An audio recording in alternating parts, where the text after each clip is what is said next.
Chicago for Yankees baseball on Game 2 of the 4-game series between the Yankees and the White Sox is set to get underway in just a little bit. Hey everyone, I'm Meidroth Morakovitz. Yankees catchers have been great all season long when it comes to calling games in defense. However, they've been lacking production in the batter's box. All that seems to have changed a little bit as of late. Earlier, I asked Aaron Boone if he feels like both catchers are in a better spot offensively.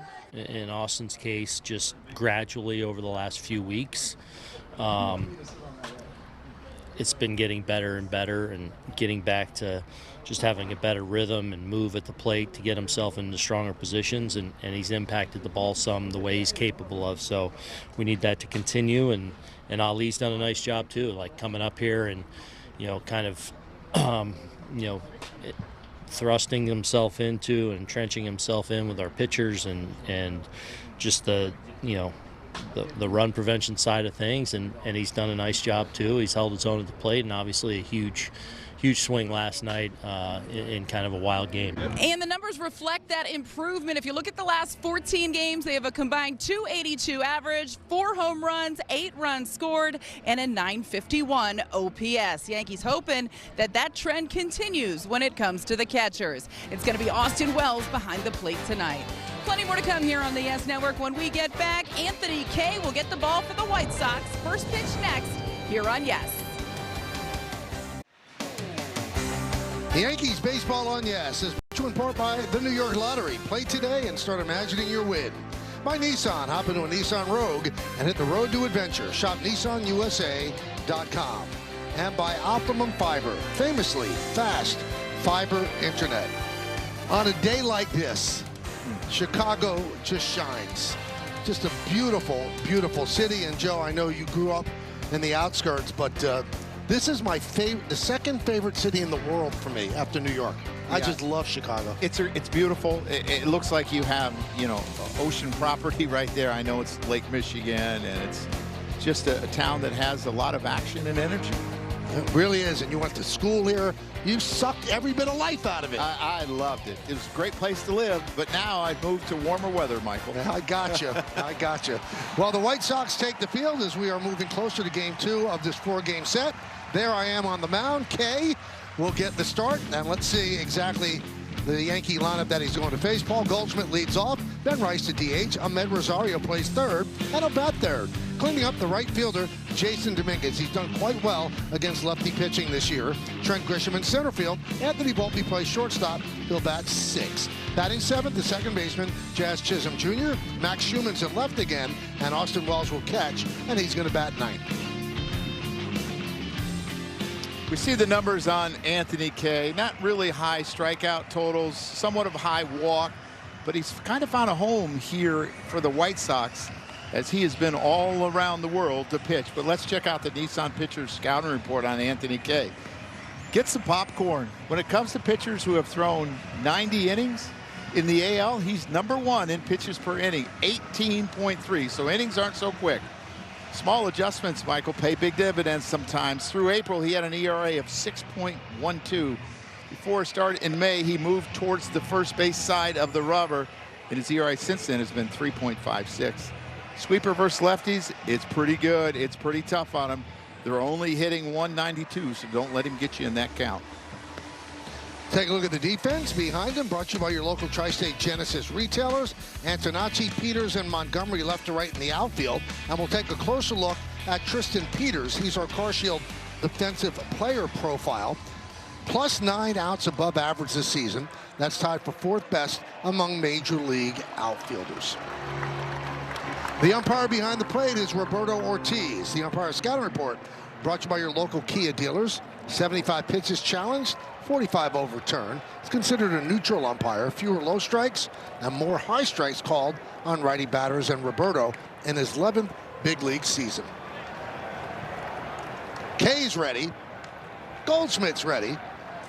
And let's do it in Chicago. First pitch up and away, and we're underway. The question is, Michael Kay ready? I'm ready. Is Girardi ready? Oh, yeah. There we go. And we know Morakovitz is ready. The 1-0. Strike. Goldschmidt is really feasting on the White Sox this year. 6 for 18 in his games against Chicago.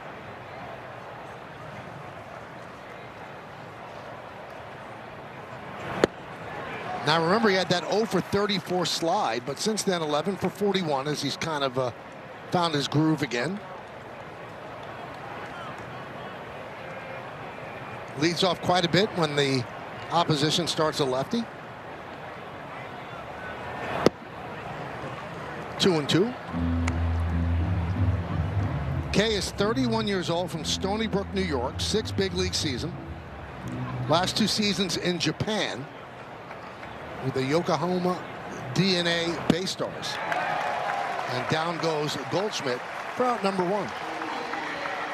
Why don't we see what Anthony Kay is all about? Let's take a look at his arsenal. StatCast 3D by Google Cloud. Well, if you're Paul Goldschmidt, you saw most of it. You saw the four-seamer, you saw the sweeper, you saw the slider, and you saw the cutter. But he also has a changeup and a sinker. So he's got 6 different pitches he'll use at any time, so it's tough on hitters.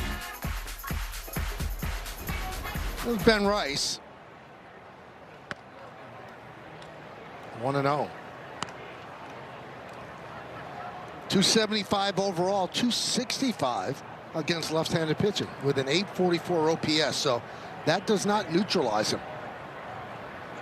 And last year he hit only 208 with a 752 OPS. So he has made a big stride in that department. He's made a big stride in the RBI department. He is clutch.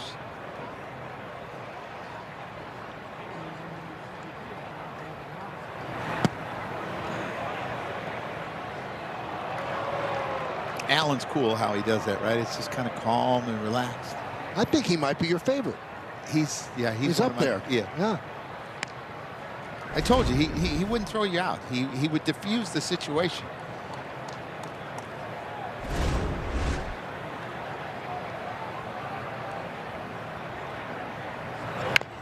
Well, I think it speaks volumes when you have an umpire who has less than 20 years in the bigs and he's a crew chief. Yes, I would have to agree with that.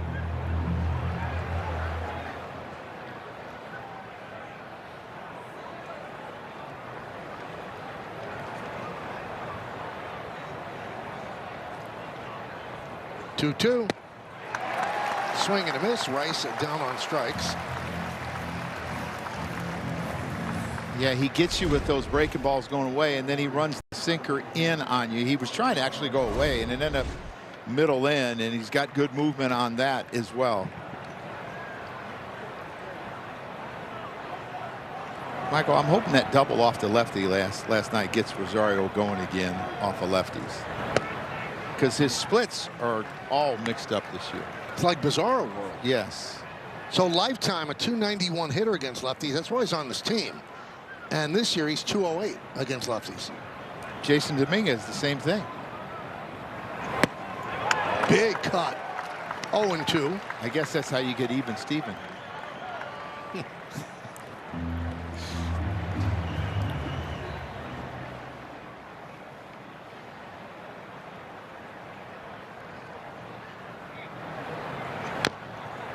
And he fouls one off his foot. I love how that one Major League Baseball player goes after this ball.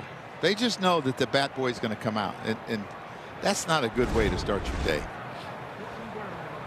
Ball was halfway between home plate and pitcher's mound, and not one of them moved together. They don't want to waste the energy if it doesn't count. Here we go. Watch. Ow, Michael.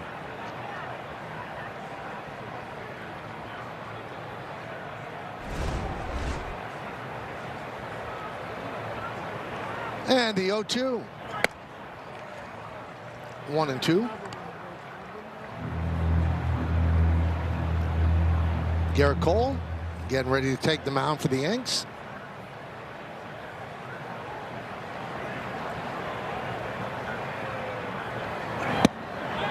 Strike 3. Last night against Schultz, the Yankees 3 strikeouts in the first inning. Tonight against Kay, 3 strikeouts in the first inning. Gerrit Cole going out to the mound. Field crowd still filing in on a beautiful Tuesday evening.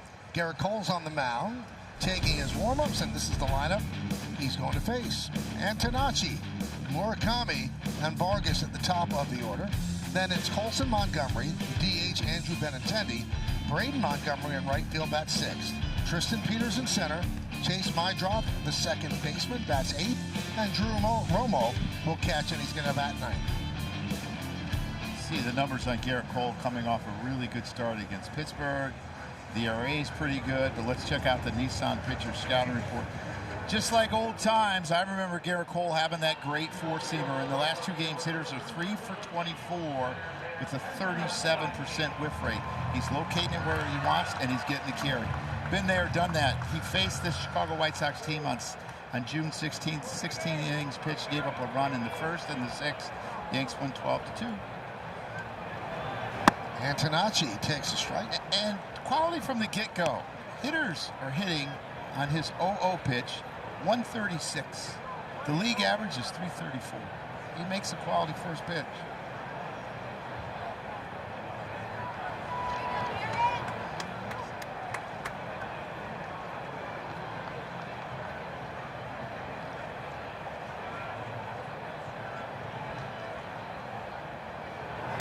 Foul back. You know, Mike, go ahead, Michael. Take a look at the defense, brought to you by your local Tri-State Genesis retailer. Schuemann, Grisham, Domínguez, left to right in the outfield. Infield, Rosario, Volpe, Chisholm, and Goldschmidt. Austin Walls gets the start behind the plate. Ben Rice, the DH.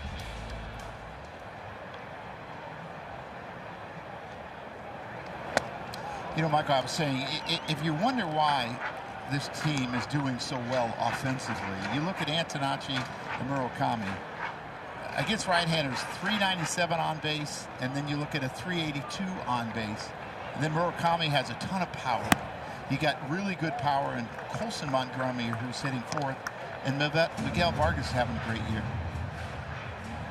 Well, they can score. Oh, man. I mean, the only question is their starting pitching. But they're still leading the Central. They're 2 in front of Cleveland and 3 in front of the Twins. And that's a beautiful play by Jazz Chisholm, turning a single into an out. I've always thought that Jazz, and we talked about it last night, about outfielders go one way better and then the other, some infielders, goes to his left better. And this is an outstanding play as he lays out. He knows he has time. He's got such a strong arm. Antonacci could really run, but just a really, really good play to start this game. I mean, for a moment there, Jazz was flying. He was in the air. Murakami swings and misses. Watch, in the air, right? Oh, yes. Good hang time, you'd say? Yeah. I mean, he's got the Euro step. He might as well have some good hang time. That one just missed. You know, I talked about how the improvement in his four-seamer. I think his knuckle curve has gotten better. Early in the year, it had too much sweep to it. You know, it's more of like a 12-6 straight down. It's gotten back to that the last couple of days. Starts. 1-2 on Murakami.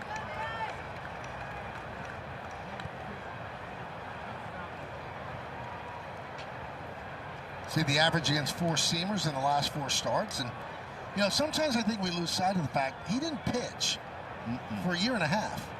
And the fact that he had good velocity right at the beginning, you thought he was all the way back, but there's still a lot of refining that to go on. Command is the last thing to come for Tommy John Patience. Swing and a miss. He commanded that at bat. Murakami down on strikes. Yeah, that's just a really effective four-seamer up in the zone, and most left-handers are low ball hitters. And he makes a really good pitch. Has a little run to it, a little late run to it.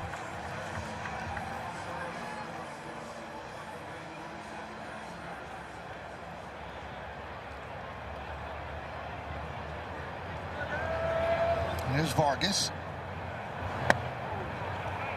And there's that knuckle curve for strike. Takes all the fun out of it as a hitter, Michael, when they drop that 0-1 on you like that.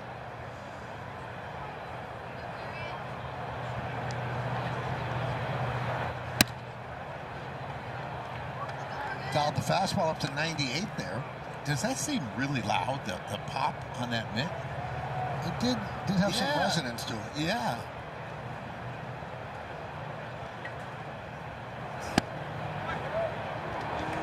10.98 for strike.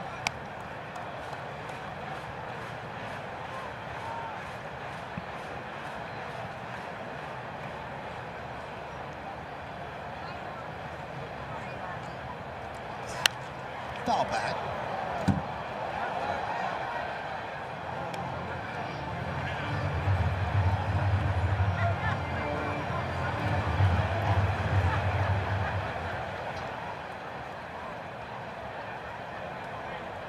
Bottom of the first inning. Ball game just getting underway. 2-2.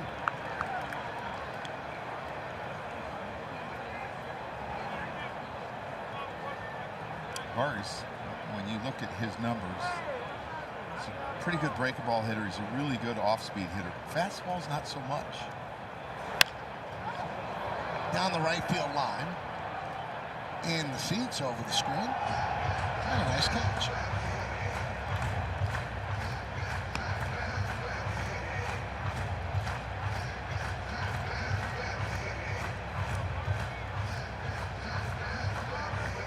You know, Max Fried always loved hitting, so I wonder if they're talking hitting.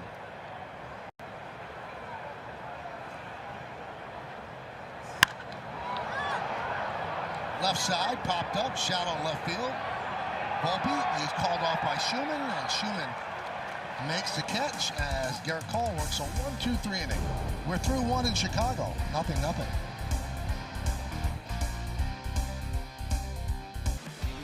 Well, play FanDuel's Daily Dinger for free every day for a chance at a profit boost. If your selected player hits a home run, here are your featured home run odds for today's players. Jasson Domínguez is plus 600.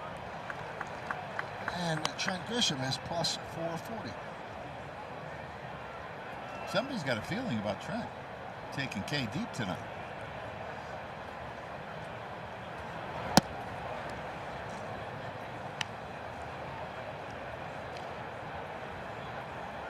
So we said he spent the last 2 seasons in Japan. He was 15-15 with a 2.53 ERA. But his ERA last year was 1.74. That led the White Sox to roll the dice. They signed him to a 2-year, $12 million deal in December. And they have a mutual option with him in 2028. That's what he did last year with Yokohama. Former first-round draft pick. Inside. Think about that, Michael. 2 years at $12 million, $6 million a year for a starter. That's probably going to give you 170 innings, 160 innings. That's pretty good. And he's been pretty effective. Now, I grew up a Yankee fan. Favorite player was Andy Pettitte. And he was a Yankee fan until he got traded to the Blue Jays. And his favorite moment as a fan, Joe, you kind of helped him have it. The 2009 World Series. 2-2. Line drive and past Montgomery into left field. Another hit from the right side for Domínguez. It really is amazing the adjustment that he has made, and that was a focus for him during the winter, and he played some winter ball, and he has swung the bat really well. He has 7 extra base hits. He only had 6 in the previous 3 years in about 140 at-bats. He has 7 in about 70 at-bats. I give credit to Aaron Boone. He never really doubted that he was going to hit from the right side. And he explained that he didn't hit from the right side because he didn't have a lot of reps from the right side. He said he lost a whole season to COVID, then the injury, then the Tommy John surgery. He said he never faced a lot of left-handed pitchers, so he hit lefty more than he hit righty, and he was better from the left side. I think it's for most switch hitters, even if they're right-handers to start out. Grisham rips one into right center field. That's going to be in there for a base hit. Peters cuts the ball off, fires it in, as Domínguez will stop at second. Because you get so many more at-bats left-handed during the course of the year. It's about 2/3 to 1/3. This is just a good swing by Grisham. I mean, K's tough on lefties. Lefties are only hitting 190 off him coming into today's game, so he's been really tough on lefties. Righties hitting 276. So here's Volpe. White Sox in at the corners. And a strike from Kay. He's had a pretty good road trip offensively. 3 for 10 on this road trip. He faced all-stars in Luzardo and Sanchez. He's been pretty good. 0-2.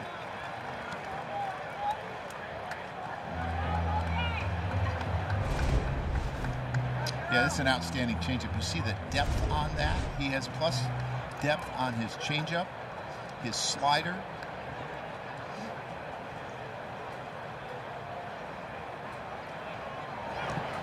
And that one gets away. The throw to third, not in time. So Romo had the ball get away, and enough that Domínguez took off following behind him, Grisham. Yeah, that's really good base running, because I talked about it yesterday. It's the ones that go left and right, it's easy for the hitters and base runners to read. The one that goes right in front of the catcher, you can't tell how far. And just a great job of being aggressive and making it easier to score a run with nobody out. Now Venable pulls the infield in with runners on second and third and nobody out. That's going to get a run in, and maybe more. Going back is Peters on the track at the wall. He can't make the play. Scoring easily is Domínguez. Grisham is going to be held at third. It's an RBI double for Volpe, and the Yankees are on the board. It's 1-0. Well, he got him for a triple the last time he faced him at the stadium, basically in the same area. Peters has this in his glove, but when he hits the wall, it bounces out, and he's probably lucky it didn't go over the wall. And Grisham was tagging up, and he went back, and that's why Anthony was only able to get to second. Grisham's trying to get to third with less than 2 outs as well. Just another good piece of hitting by Anthony Volpe.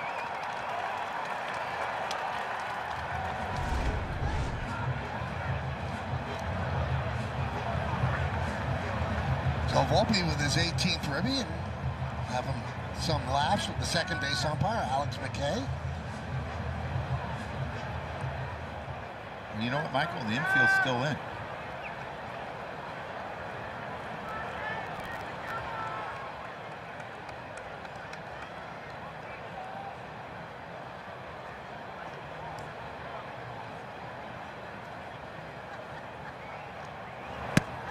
And the reason I even pointed that out, usually second and third, nobody out, they play the infield back rather than have a ball squeeze through and give up 2 runs, especially this early. Yeah, and they have a really good offense. I mean, you talked about it. Coming into the series, they were 7th in all of baseball in scoring. So I don't think Venable doubts they're going to score, but he knows he's got a tough cookie in Cole on the mound, and maybe that's how he felt. And he might have did it, too, because there were 2 strikes, thinking that he was just going to try to put the ball in play and not be as aggressive and try to drive something. But he got a good pitch to hit and smoked it.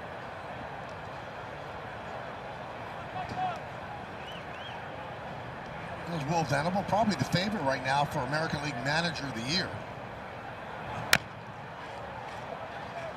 1-2 on Jazz. It missed the pad, Mike. It always does.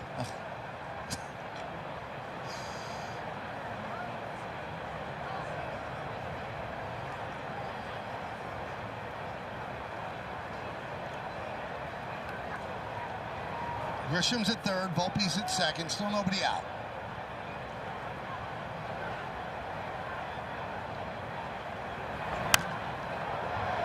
Popped up. Who's going to get it? A fan. And a guy in a Jim Tomei jersey made the play. And then makes a friend.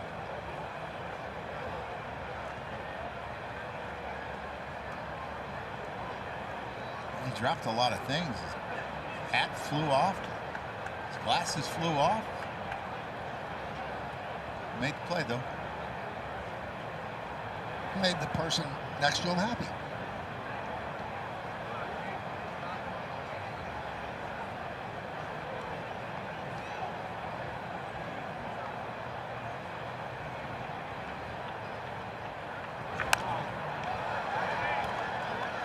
It's the old line by Jim Bouton.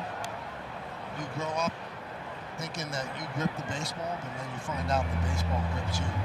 I've never heard that. It's a good line. I'm not sure I understand it. Because it becomes so important to you that it grips your life. You're holding it, but it grips you. Huh? You're not buying it, I can tell. It was too complicated for me to understand. Looking for something a little easier. Like when it rains, it pours. Yeah, this one's a little bit more complex. Too much interpretation. The 1-2. Strike 3. Chisholm down looking. 4th strikeout for Kay. Yeah, another two-seamer away to a left-handed hitter after he got ahead of them. Jazz had a pretty good swing at his sweeper and missed it. He was not able to keep it fair when he hit it. He fouled it back. Now Schuemann has to find a way. You got to get one of these runs in. And I know it's not easy because Kay's got good stuff. But you got to find a way. Infield remains in. Here's Schuemann. And a strike. Backdoor breaking ball. So I wonder if he doesn't lose his challenge yesterday. The first one he lost, he was 7 for 7. Yep. Because he challenged that pitch. Because I thought it was off the plate. Does it make you gun shy a little bit? I would think it should, right? Or would. 0-2. I know the first pitch of an at-bat is important. I don't know if it's important enough to use a challenge early in the game. I think it's more important in this situation. Because of the runners on. Correct. Chopped over the head and into the outfield. A base hit for Schuemann. Grisham scores. Volpe scores. It's a 2-run double for Schuemann, and the Yankees lead 3-0.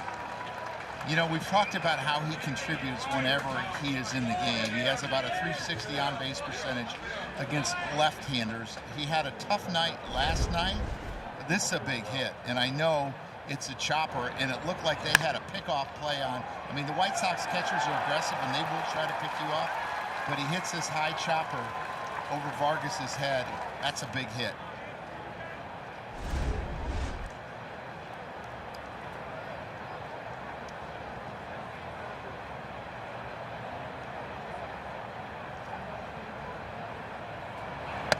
Austin Wells takes a strike. Maybe the worm is turning, Joe. The last 14 games, Yankee catchers are 11 for 39, 282, 391 on base percentage. Yeah, and 4 home runs in that time. 3 of them by Austin Wells. I mean, law of averages says with Austin Wells that he's going to be more productive than he has been. And he's shown you that over his couple of years. And I know it's not always such a high batting average, but there's power there. And all of a sudden it's starting to click. The last 10 games, swung the bat a lot better. 7 for 24 with 3 home runs.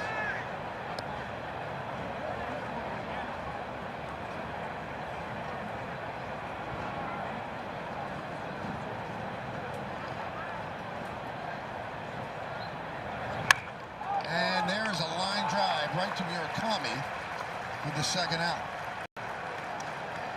I know that has to be frustrating for Austin Wells, but that's a pretty good sign for me staying on that sweeper. And that is the first out that Anthony Kay has got when a ball has been put in play. The Yankees were 4 for 4 when they put the ball in play before that. Back to the top of the order, and Paul Goldschmidt.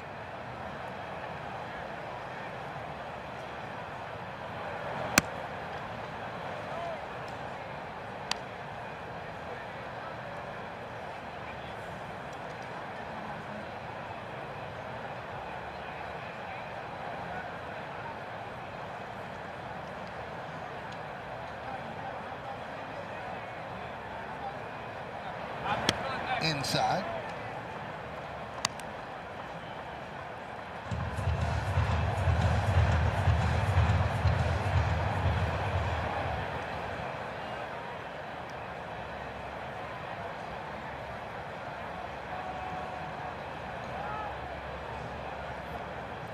chases Schuemann back.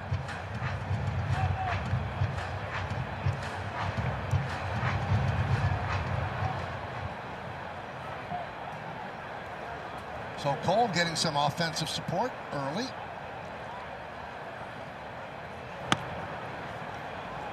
Now 3-0. Cole's got to be ready to hit here if he gets a good pitch. I know you have Ben Rice behind him, but if you get a good pitch, 3-0, I'd love to see him take a hack at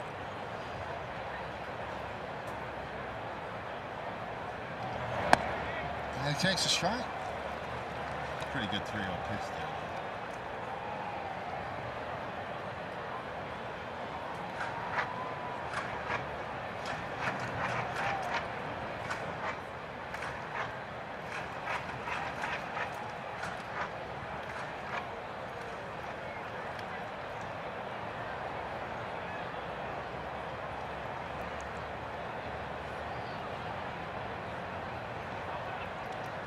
Using up all of the clock to 3-1. Fly ball shallow right. Coming on Montgomery. He's there. And he puts it away. But the Yankees score 3 runs on 4 hits with 1 man left. Go to the bottom of the second. 3-0 Bombers.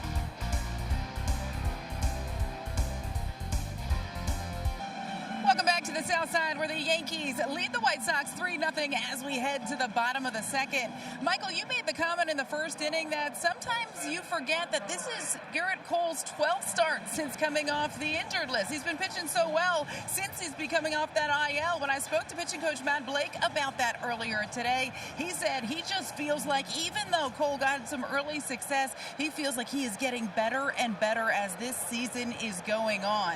He said early on he felt like he was still adapting to the major league game. Gradually, he got his competitiveness back, and he started to trust his arm and trust his body.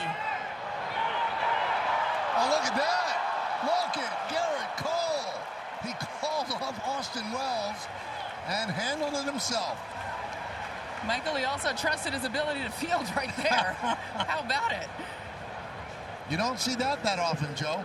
Well, everyone starts yelling, I got it, and Gerrit, it was the easiest play for Gerrit. It's really hard for a catcher to go get this because you always want to get your back to the ball on a pop-up, and Rosario wasn't close, and then he took both hands to catch it, but hey, he got the job done, and that's a big out. Did he say he pushed him? Why are you pushing me? That's a really good play. That's an athlete, Michael, and I know I talked about you don't want pitchers to catch it, but you think he's calling pass interference there? I'm just glad he caught it. We got a little discussion at home plate. Oh yeah, he said pass interference.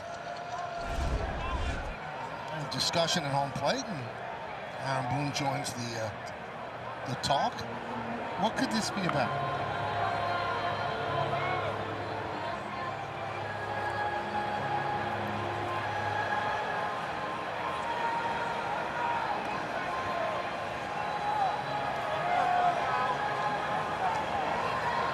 What is that about? I don't know. They took too long maybe to get back on the mound. Well, they didn't give him a ball, so it's...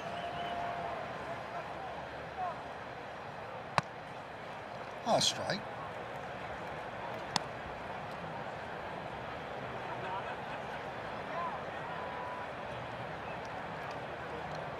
There's former Yankee Andrew Benintendi with the 0-1 count.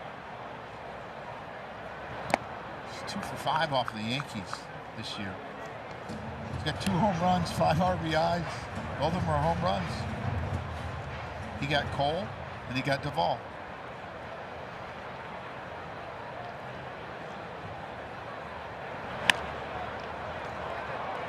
This one's popped up out on the outfield grass is Volpe. He makes the play.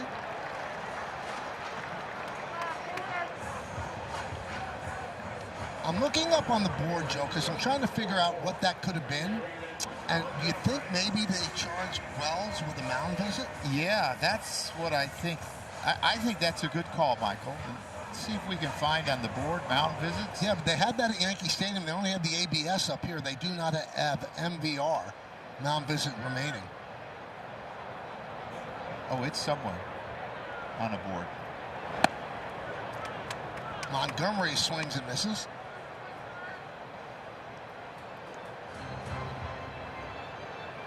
No, I can't find it. There's a base hit into right center. Domínguez cuts it off and fires it in. So a 2-out single for Braden Montgomery. Yeah, he's been actually really, really good for them, and he's been really hot the last 11 or 12 games. He's been productive. He's in on base. Oh, there's some mound visits, but the Yankees still have their full allotment, right? They have 4, and the White Sox have 3. So it wasn't that.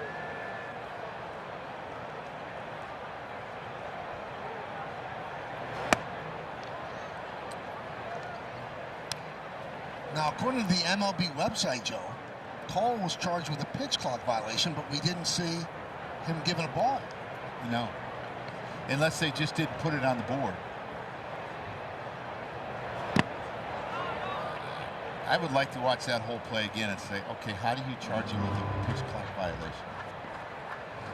You got to have a little feel for the game. I mean, umpires over the years have gotten me quite upset. That would have got me quite upset. The guy's stumbling all over the place. And also having a little fun. It wasn't stalling.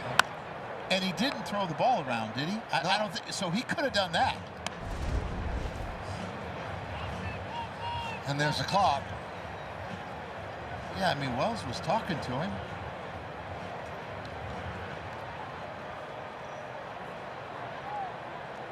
Had to be that, and they didn't put the ball up on the board. Yeah, and he looked up, you see there at the end. No harm, no foul as Peters swings through, and that'll do it. White Sox strand 1. A lot of stuff going on. Yankees 3-0. Gerrit Cole, none too pleased when he got back to the dugout about that pitch clock violation. Really chapped. I don't blame him. I don't. He's been pitching a long time, and he just doesn't understand. Like, what are we doing here? He wasn't trying to stall.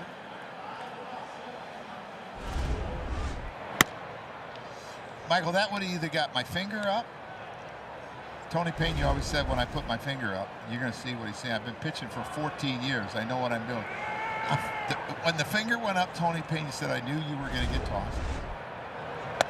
Or it would have got me clapping like, you know, my back of my hand to my hand. So your finger went up as you were making a point. Yeah, and that meant that you were going to get thrown out. Tony said, when the finger went up, I knew you weren't going to last.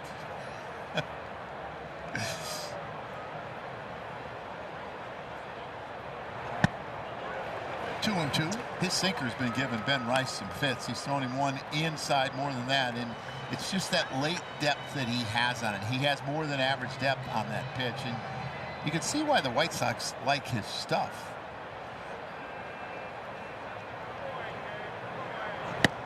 And down goes Rice. Anthony putting up a lot of Ks in the first couple of innings. 1, 2, 3, 4, 5 so far.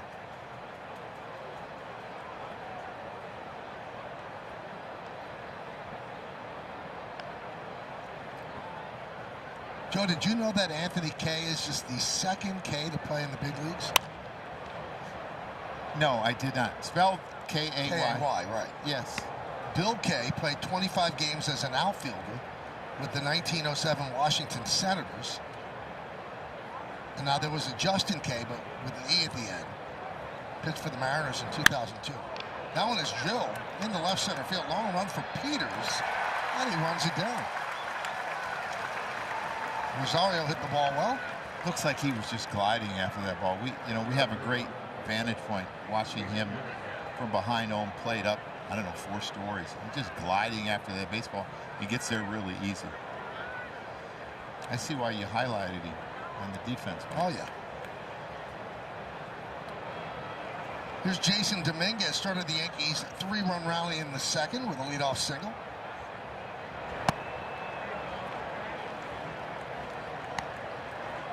Now, was the 1908 K any relation? Did you dig deep? No. Maybe he was related to Danny K, who spelled his name with an E. Another base hit for Jasson Domínguez.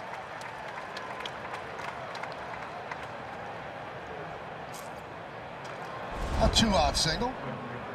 Yeah, he just takes this changeup and hits it the other way. And because it's up in the zone, it gives the hitters a lot better chance not to swing over the top of it. And he's always had an approach that he's willing to go the other way, left-handed and right-handed, and it pays dividends because it keeps you on the ball longer. There's Trent Grisham. He's singled to right center in the second. That one is chopped off the foot of Grisham all the way to Murakami.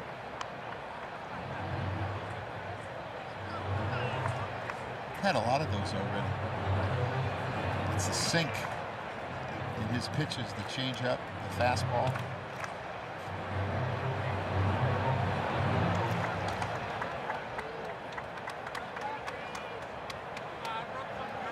Grisham came into this game with 2 hits in his last 37 at bats, so he needed that single in the second, but he didn't need this foul ball.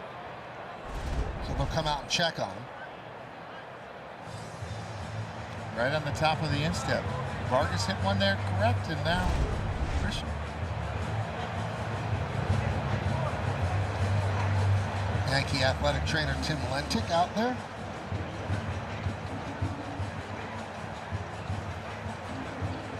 How much did your trainers mean to you, Joe, when you managed? Everything. Everything. It was the second place I stopped every day to check in to see how players were doing and their communication, and so Gino and Stevie Donahue, and I loved them. They were some of my closest friends on the team because I had to deal with them so much because of players, and had so much respect for all the work that they did. And Timmy came in, and so did Mike Schuck in my later years. Very good trainers. All right, so second place. What was the first place when you came in? You said that was the second place you visited. The mental conditioning coach. Okay. Just to see who was right. Get my mind right. Oh, get your mind right. Get my mind right, and just to check to see if there was anything that I needed to do. It was the first door when I walked in. Is there anyone I need to really visit today? Interesting. Yep. And then it was right to the food room. So that was 3. Yes.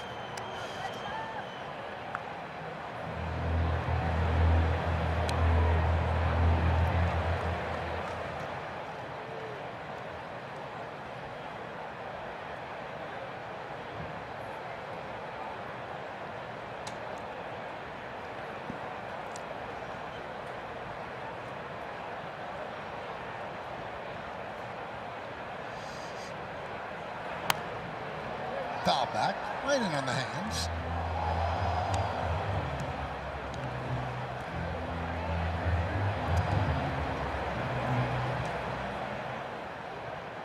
He's a little bit above his average in pitches per inning.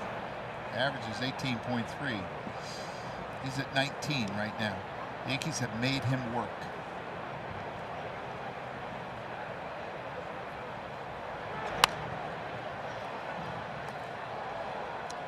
And even if you're effective, if you're going to average 18, 19 pitches an inning, you're a 5-inning pitcher. You're a That's all 5-inning there is to pitcher.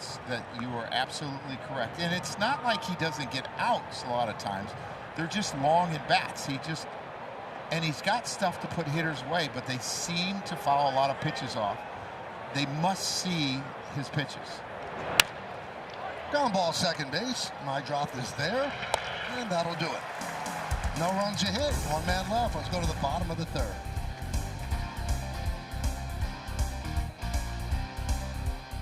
August 8th as they celebrate their 78th Old Timers Day, presented by Fresh Direct. Arrive early and see your favorite Yankee legends put on the pinstripes and take the field again. Tickets going fast, so get your tickets today at Yankees.com. I have a question for you. Yes. Are you considered an old-timer? Are you an old-timer? Well, Because why, as a baseball player, as soon as you're done, you're an old-timer? I mean, do you have to be done as a broadcaster? Well, I don't want to test that, but I'm sure that if I left, then I would be considered an old-timer. until that point, yes, I'm older than some of the old timers. Oh, I'm yeah. still employed. But some of the old timers are still employed, but not as players. Trying to run me out, Joe, or what? No, I'm not. But I would feel better if you were considered an old timer. I would feel worse.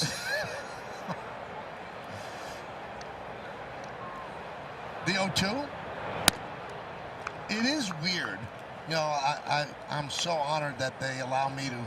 Is that Jerry Garcia for Grateful Dead? It's Grateful Dead night. That they let me MC the ceremonies on the field, and to see guys that I announced their games in those championship years, and now they're old timers. It's weird.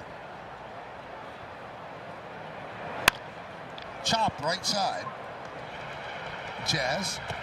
One away.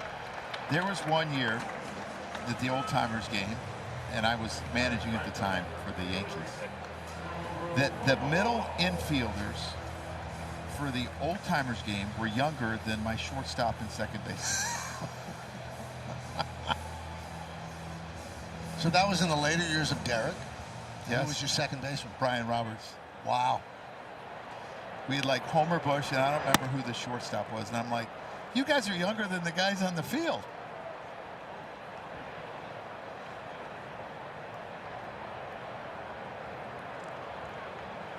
You know, if we had known it was going to be Grateful Dead night, we could have gone with the tie-dye suits that we have. We carry everywhere. We have those? Yes, yeah. It's a special trunk. You have a little guy in your pocket or something? At least a tie. And Michael, White Sox Grateful Dead tie-dye jerseys went to the first 2,500 deadhead, so maybe there's still a chance for you two up there. You throw the shirt on, put the coats on, it'll look great. You know what? I'm willing. Just don't know if I'm able.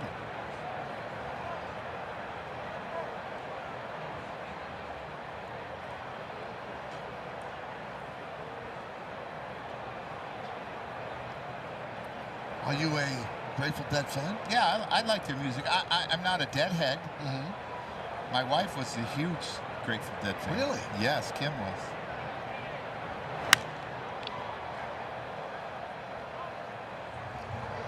See, now that surprises me. I don't picture Kim as a Deadhead. Yeah. She has a wide variety of music taste. Wide, wide, wide.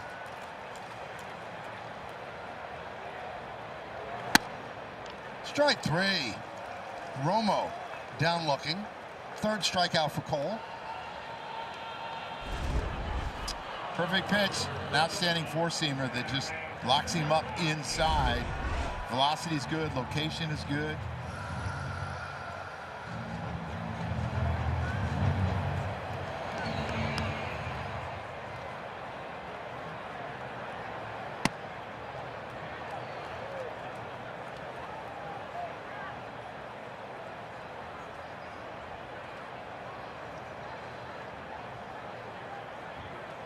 Ten batters he's faced, 9 of them first pitch strikes.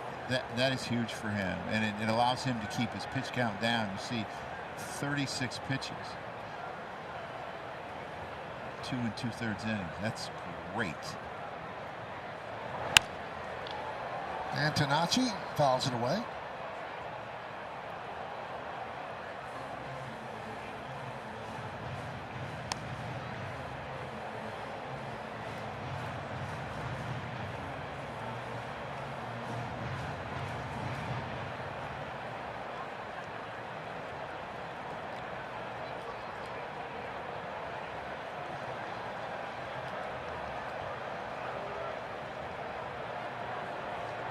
And the righty deals the 0-2.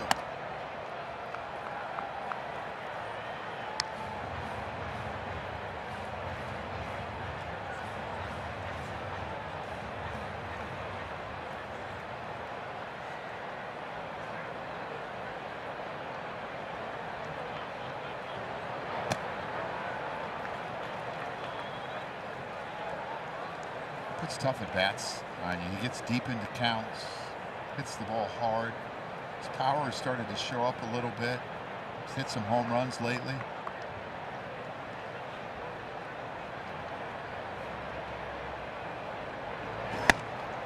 Strike three. Antonacci down looking. Strong first 3 innings for Gerrit Cole. 3-0 Yanks.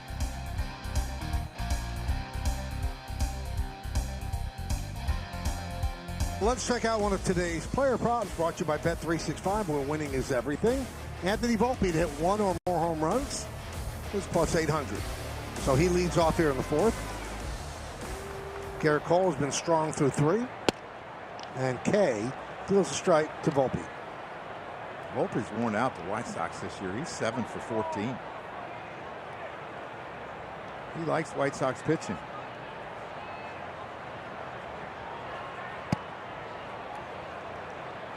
One and one.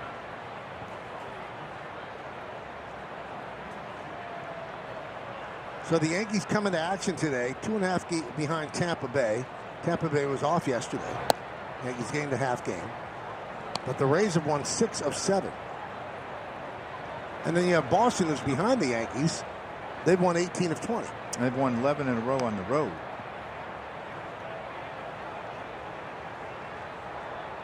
Yeah, the Red Sox, boy, did they get hot. And the Rays don't lose at home. That's the tough play. That's where they're really tough. Yankees have the 2nd most wins on the road.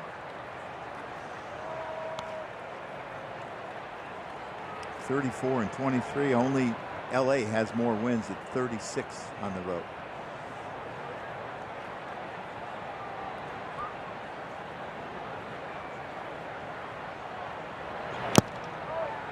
Just got a piece.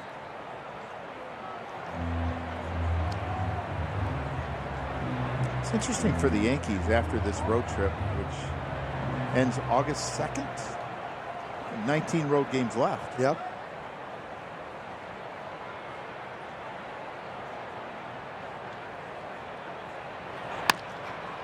Chopped over the mound. Right there is Meidroth.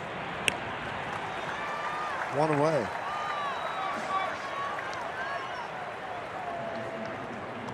Slipped coming out of the box. Got kind of tied up. Got in on him, and he slipped as he tried to come out of the box.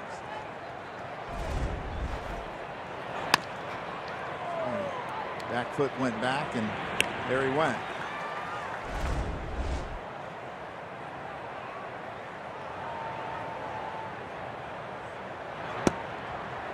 And a strike to Chisholm, who struck out in the first, checked that in the 2nd inning.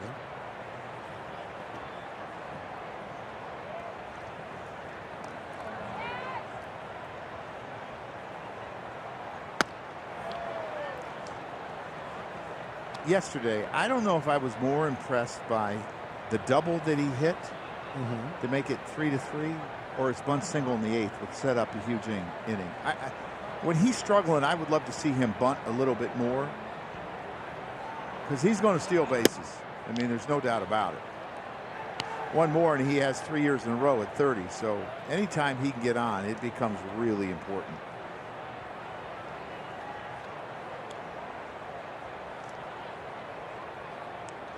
Look at what he's done since he signed with the Yankees. Home runs, the stolen bases.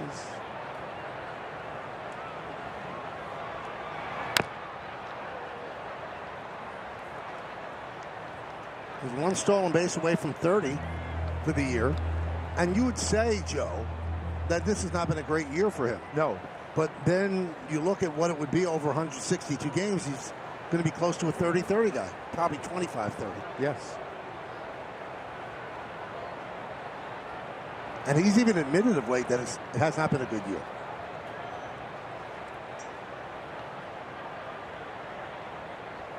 Two. And you look at what he's done since the Yankees acquired him, and these are numbers in as far as home runs, and he's 6th in the AL in home runs, and he's 3rd in Major League Baseball in stolen bases. Really good combination of power and speed. So the things that he happens to do so well, is a lot of it negated by the lapses that he has and the things that frustrate you as a manager or a fan? Yeah, I can see how he would frustrate people, but I think sometimes you have to look at, you know, all the work. And there are days where sometimes he just doesn't look good, like he had a 4 strikeout day on this road trip. But then he does what he did yesterday. And you see the play that he makes. And I think because we see so many electric things out of Jazz, we all want more. You know, when we're all pulling for him to do more, we feel like this is a guy that could hit 40 home runs and steal 50 bases, hit 280. But it just doesn't happen. I'll give you a little quiz. He's got 29 stolen bases. Tell me the last Yankee who had 30 stolen bases before August 1st. Soriano? You managed him. Yeah, now you make me feel like Troy. I don't think it's Brett Gardner. It is. It is. In 2011. Sometimes I think because he was part of the scene for so long that we took his excellence for granted. For sure. Swing and a miss. Chisholm strikes out for the second time tonight. And that'll bring up Max Schuemann. He doubled in the second and is part of the Optimum Fiber famously fast replay. Well, this was huge because it was second and third with one out with one run already in. With the infield in, this ends up being a double, putting the Yankees up 3-0. Big hit by Volpe, big hit by Schuemann. But getting back to Gardner, great on base, great defender, had a fire in him. And I believe he was, you know, a little bit similar to Paul O'Neill in the sense that there was a sense of urgency on every at-bat for Brett Gardner. Loved him.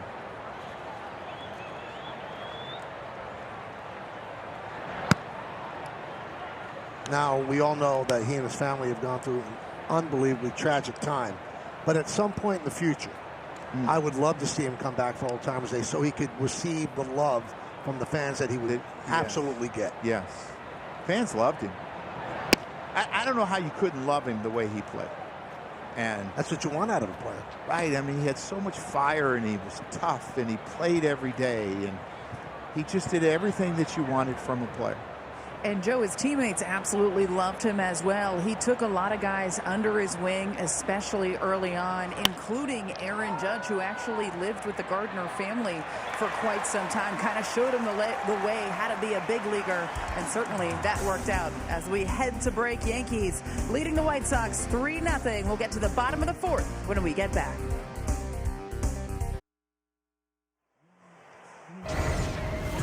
Time for pitching decisions presented by Sage. Well, Gerrit Cole has had another outstanding four-seamer tonight as he gets Murakami up in the zone. You're going to see another one up in the zone to Peters, and he freezes Antonacci. I'm not sure what he was looking for there, but his 4 strikeouts, his four-seamer has been great again. So Murakami leads off. That's a dangerous stat. Command, power, and stuff, the combination that Gerrit Cole has.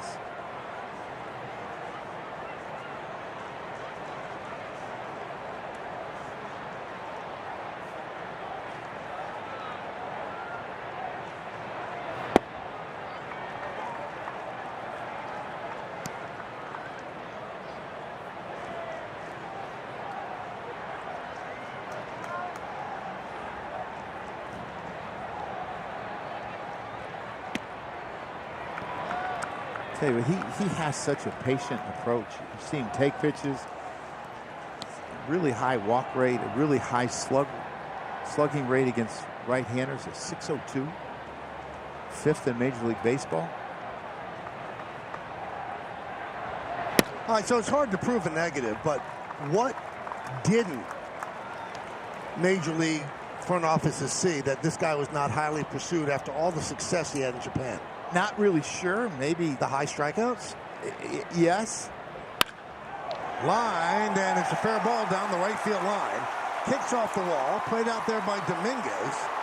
And now he bobbles, but Murakami will stop at second with a double. Hard hit rate is in the top 1% as you look at this. I mean, this ball is smoked. It's a fastball out over the plate.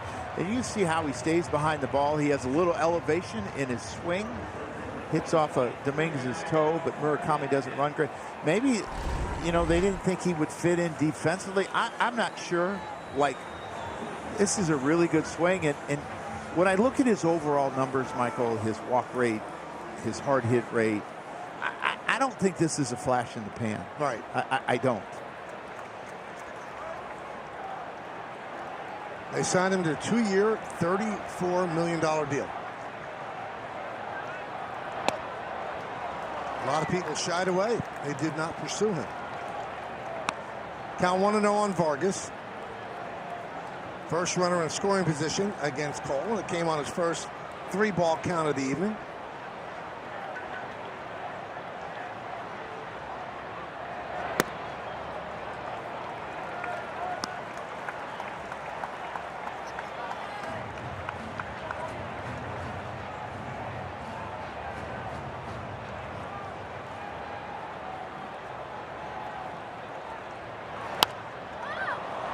Popped up right back here and just shy of our booth.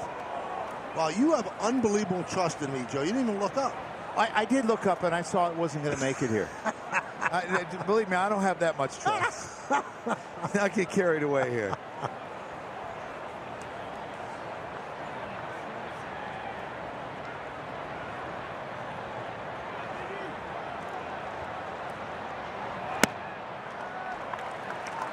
This White Sox team, there's a lot of patience in the first 3 hitters. As you look at Vargas, he's 6th in walks with 58.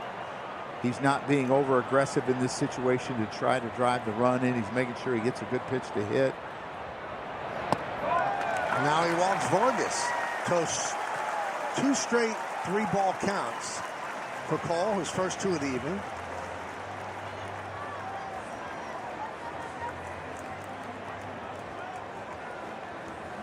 Now he's got the dangerous Colson Montgomery up, who has absolutely killed the Yankees. This year he's 7 for 13 with 3 home runs, but over his career, he has just killed the Yankees.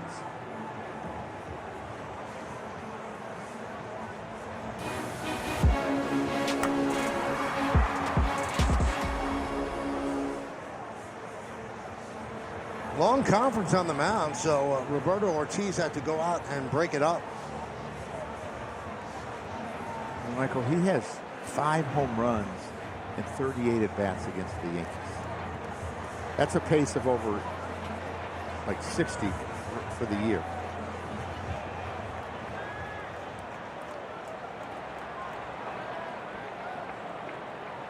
In 11 games, pretty impressive numbers.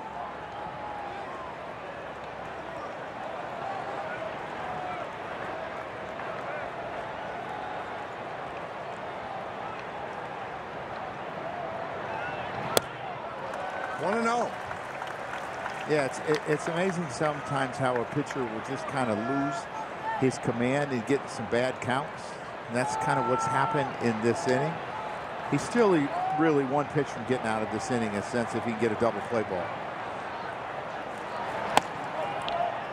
Did he go?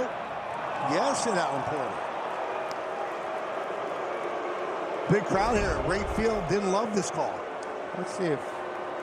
Ooh, I'd be mad too. Yeah, me too. He's the guy that you want to throw your 4-seamer over the 2-seamer because he's a low ball hitter. But because of that, he'll chase breaking balls below the zone. 2-1 on Colson Montgomery.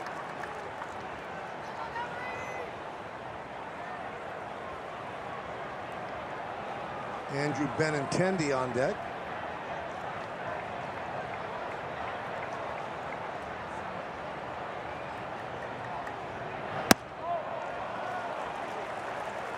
Three and one.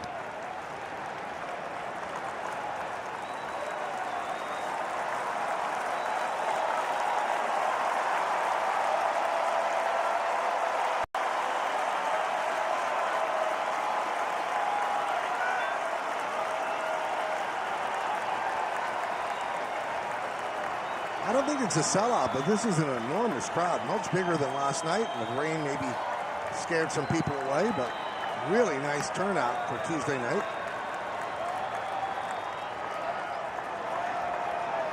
So a 3-1 count. First and second, nobody out.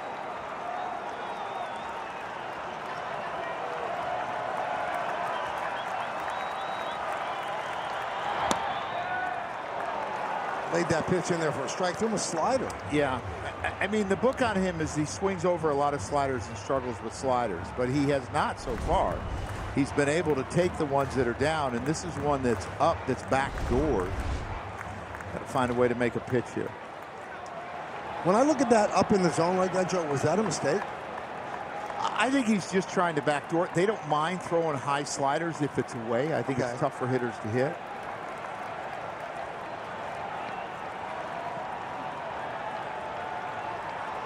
Full count, nobody out.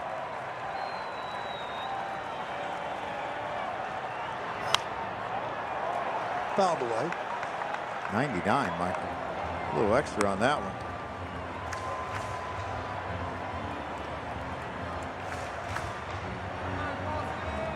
Benintendi's been really good at driving in runs the last couple of months. It's a great time to get a strikeout or a double play here.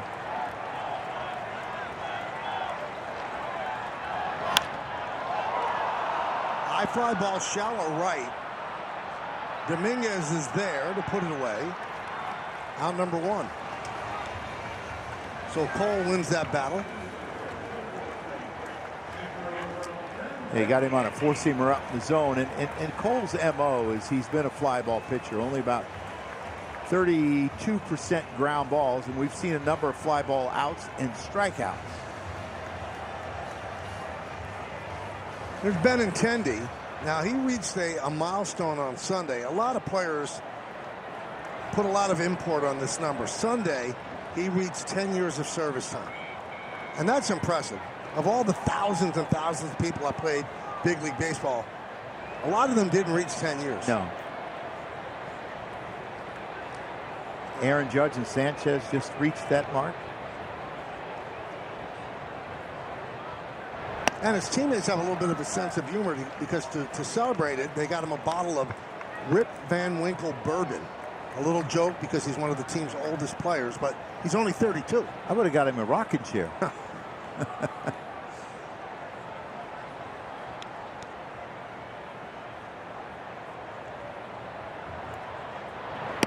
I told you about his ability to drive in runs. The last 43 games, he's driven in 30.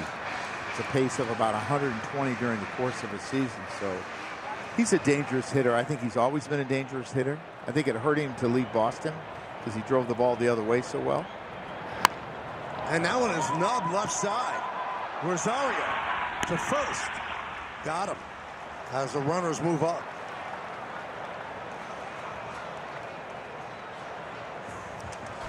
Well, you got a chance to get out of this inning, and he nubs this little slider. Really good job by Rosario coming to get this ball and making sure that he gets it before Volpe gets there, cuts it off. Because if Volpe feels that that is a hit.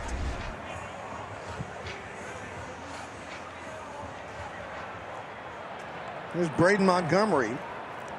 Had the first hit against Cole, 2-out single in the second. And he's a little too quick on the changeup. 0-1. That's been a pitch that he has struggled. 172 this year off of right-handers. Switch hitter. He's hit the breaking ball well and the fastball well.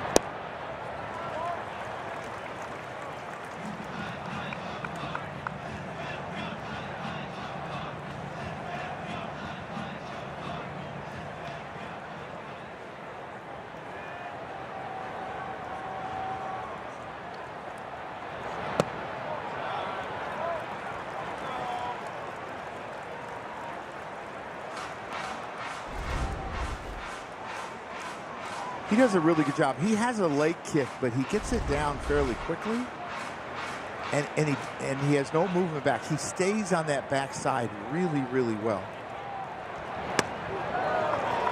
3-1.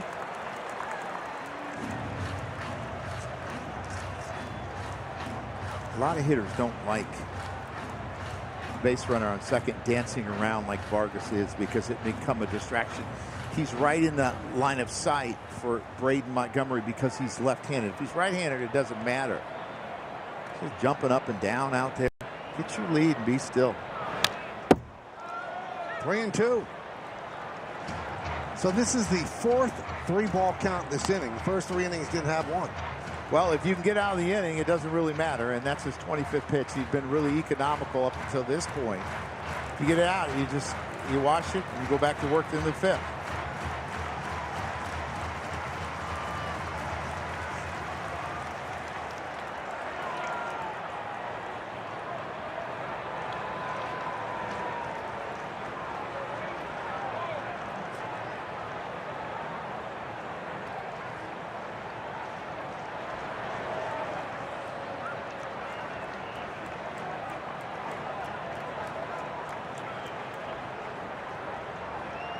And here's the payoff. Check swing. Did he go? No, he did not. So that's a walk to load the bases for Tristan Peters. And here comes Matt Blake. And a lot of this is to give Gerrit Cole a little bit of a blow. Yeah, just to give him a little bit of a break. It's been a tough inning. He's worked to get to a point where he's got 2 outs and no runs are in yet. And he had first and second with nobody out. So get out of this would be huge. Watch Yes's 1-hour trade deadline special on Yankees Lineup, presented by CarShield, Monday at 5, leading up to the deadline at 6 p.m. I'm looking forward to that show. Me too, and I always love the flurry right before, like, in the final hour of all the, like, they can't even announce them fast enough. Remember and it gets the past Twins 6 last year? Traded everybody. Everybody. You know, they had 2 buses for their team in Toledo. They had one bus for the guys who were going back to the hotel. They were playing in AAA in Toledo. Right. And they had one bus going to Cleveland because they called up like 7 guys. Wow. 6 p.m. August 3rd is the trade deadline. Bases loaded, 2 outs. And another first ball. 1-0. Well, second time through, they have a little better idea of how he's going to attack you, and Peters has been very good off of right-handers. Not so much off of left-handers, but a 300 hitter on right-handers this year.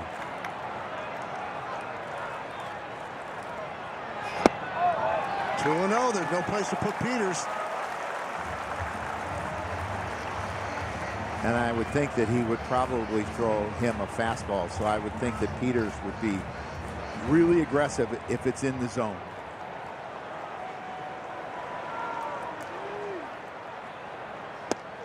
Wow. He took it. 2-1. 18 balls this inning. That's the third most of any inning of his career. How about that stat? And he was rolling along the first 3 innings.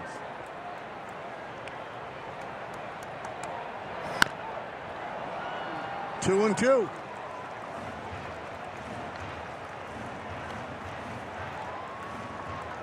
Is it just a simple case of he lost his groove this inning? He just got his mechanics got a little out of whack.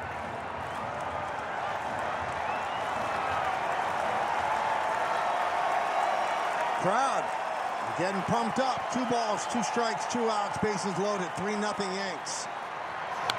How bad? They are making Cole work.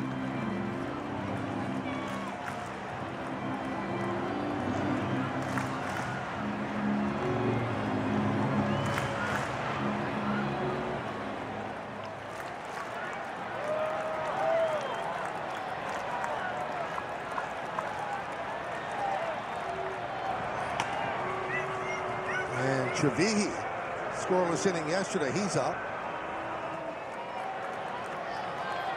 31 pitches this thing. You don't want to let him go much further. Peters calls time.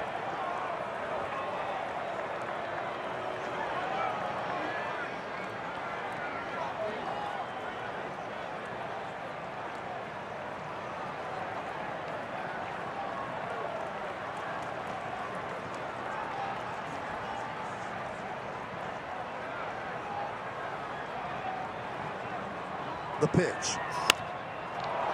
Popped up, left field. Rosario back near the foul line. He makes the play for the final out. So a long, arduous inning for Gerrit Cole, but he does not allow a run.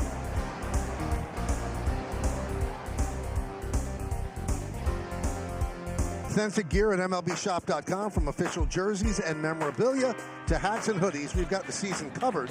Visit MLBshop.com/Yankees, the official source for your Yankees gear. Gerrit Cole was fired up coming off that mound. Well, I think he's a little upset with himself because I think he expects so much. And give Austin Wells credit. He knows that there's a long inning. He's mad at himself. He's going to take his high fives, but he's like, that's not who I am. But he had a long inning. You can't make any first pitch outs in this inning if you're the New York Yankees.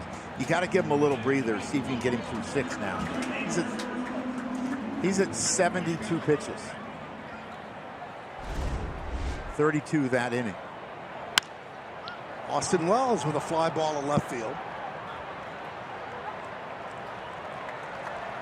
Now, if you're the Yankees, Joe, you don't want a 1-2-3 inning here. You want to give this guy a little bit of a breather. No, and that's why I loved what Austin did by taking that first pitch. And I think Goldie has a sense of what he needs to do. But let's talk about what you did last half inning. Please. All right. You asked for tea. Okay. Hot tea. Hot tea. Not sure why. I don't know if you're cold. I thought it's a little sketchy right now. Oh, okay. And Jennifer was nice enough to give you your tea and your equal. And you steeped. Right. And then you added your equal. Yep. That dissolves. That dissolves. Not necessarily, and Joe. You stirred it with your glasses. Right. I don't know if you call it an arm on your glass? Yeah. Your glasses? Yeah, this part. Yeah. That was your stir. Because Jennifer, our stage manager, who was nice enough to get me the tea, did not get me a stir. It dissolves. It does not. You have to stir it. So I used the eyeglasses. And you were offended by this, Jennifer. Where did you go to school? You didn't take science classes, did you? Oh, I did. I went to the Bronx High School of Science. I could see from your face, but it was an important part of the game. You were really upset. You were a little. Look, we have a replay of it. Yeah. I mean, I wish it would have been honey you were stirring, so it would have stuck to your head when you put it on. I mean, that's the first. And then you wiped it. Now, where did you wipe your hand? On your pants? No, it dried. The laws of physics don't exist in your house, do they? You have to stir, and it was Splenda, not equal. That's a first for me. I've never seen anyone do that. That's why I was taking it back. If we work together another 10 years, you're going to see it a lot. I'm going to see a lot or see that a lot? See that a lot and see a lot. Grounded to first. There's one. On to K covering. Not in time. Rice beat it out.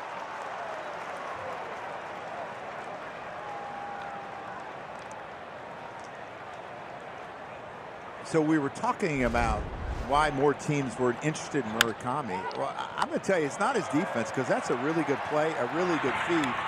And Montgomery had to wait for K to get there. Left-handers fall off towards third base. Look at Goldie trying to get in line of the throw. I mean, that's fantastic. Because K was late, Ben Rice was able to beat it out. Here is Ahmed Rosario. Now I'm going to play this card, Joe, and I'm sorry I have to do this. Guy who listens to this broadcast almost every game is the legend, Brian Gumbel. Yes. Right? Yeah. Classy, right? Yeah. And he just texted me. He said, I stir my coffee with my eyeglasses every morning. Brian Gumbel. Now, you could look down at me and say, what an animal. But Brian Gumbel. Can't say that about him. We need to send him some stirs. Somebody go to the grocery store and get him some stirs. Grounded foul, 1-2. I'm the grocery store guy, so I buy the wooden stirs all the time. Right, but I don't take them on the road. I'm going to start packing them in my bag for you. Well, I appreciate that. Rosario should walk over to the trainer and take some more time here. Say, my foot really hurts. Gerrit Cole needs a little more time.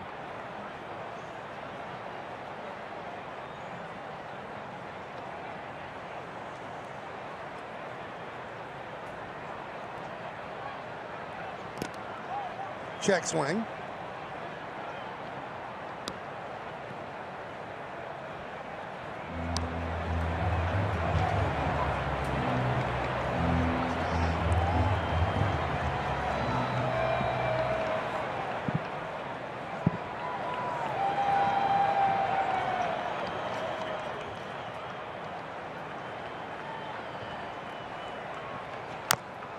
Grounded foul. You know, Troy does those. How about that? Right. Troy Benjamin, our producer. Yes, our producer. Yeah. He needs to do one on you so he gets to know you a little bit. And he didn't know that you drank tea all the time? It's disturbing. Yeah. I mean, I'm a big tea drinker. I mean, I believe you pay attention to detail.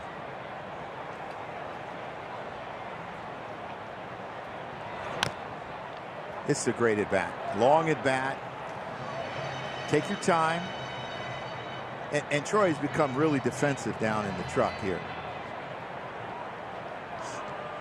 As it should be. Defensive means you're guilty. Interesting. Aggressive theory. Strike three. Rosario down looking. So the Yankees strand one. And now you all know a new way to stir your tea or coffee. Eyeglasses.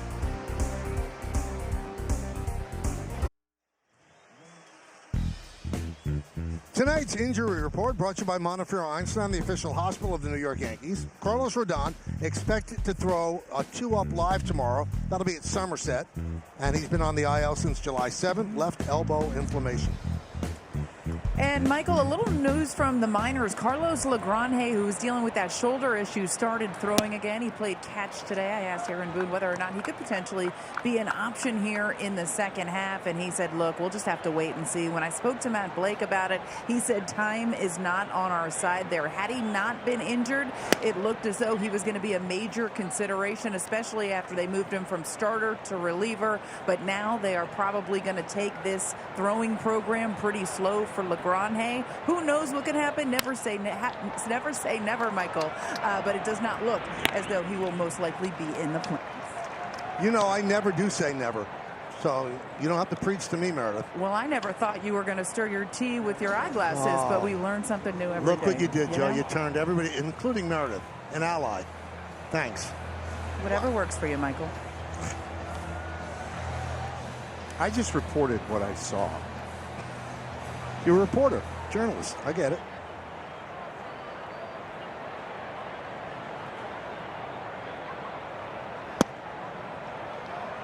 Romo takes inside 1-0.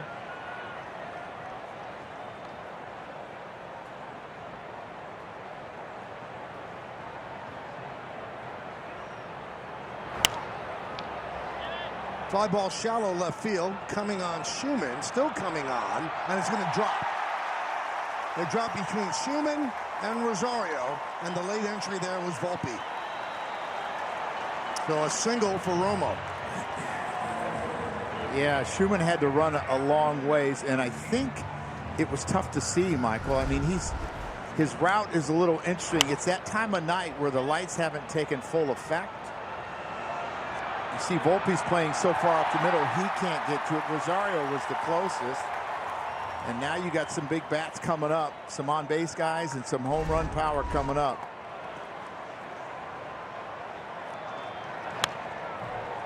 Antonucci fouls it back. You know, it's weird because Rosario goes out. He's the closest to it, and then he kind of... Yeah, and he made a play to end the last inning. It's like he didn't want any part of it. He turned his back on it. I think Schuemann thought he was going to get it. Well, I think he also wasn't in the spot that he wanted to be. It's kind of behind him now a little bit, and I think he assumed that the outfielder was going to get it. I mean, you got to remember, how often have they played together in that situation? There's not a lot of communication or an idea, is he going to get there or not? So Schuemann and Rosario haven't had a lot of reps, and reps are important because of the communication and knowing how much range your teammate has.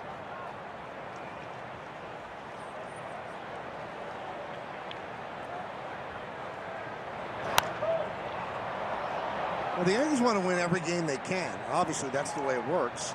Well, they look up on the board right now, and Texas has beaten Tampa Bay 4-1. So Yankees have an opportunity to pull to within a game and a half of first place. And that's a final. Yep. You should look at it. Yep. So, I mean, I believe, like, if Cody Bellinger was out there, the assumption would be that Cody was going to get it. Right. And you wouldn't have had, like, that triangle there. And that's why he has 19 defensive runs saved. Yes.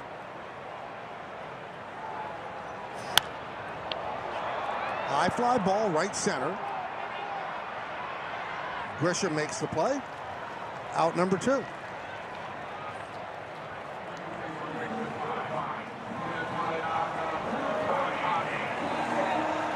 Talking about which way the wind is going. It seems like he's talking to Domínguez like it's blowing from right to left.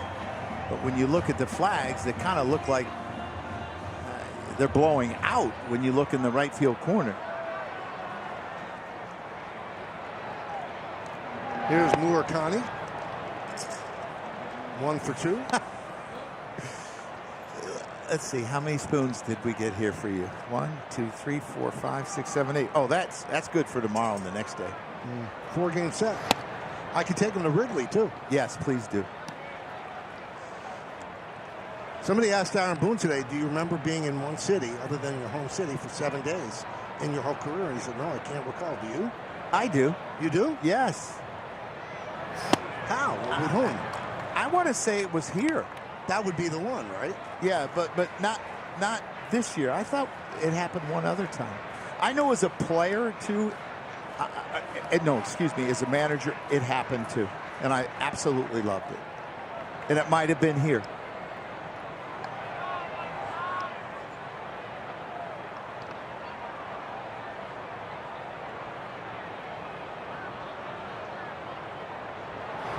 Swing and a miss. Murakami goes down on strikes. A nice bounce back inning for Cole. We played 5 in this beautiful city. 3-0 Yanks.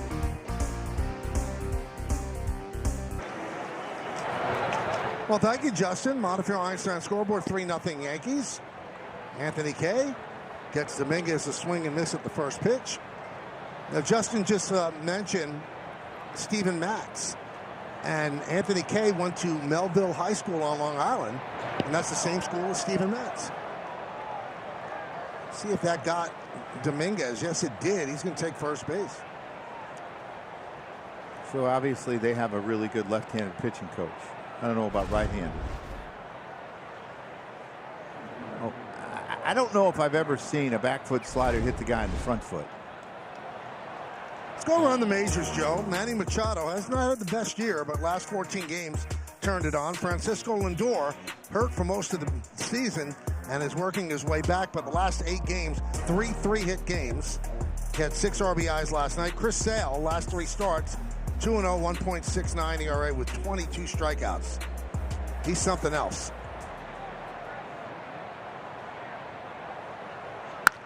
That one is ripped foul.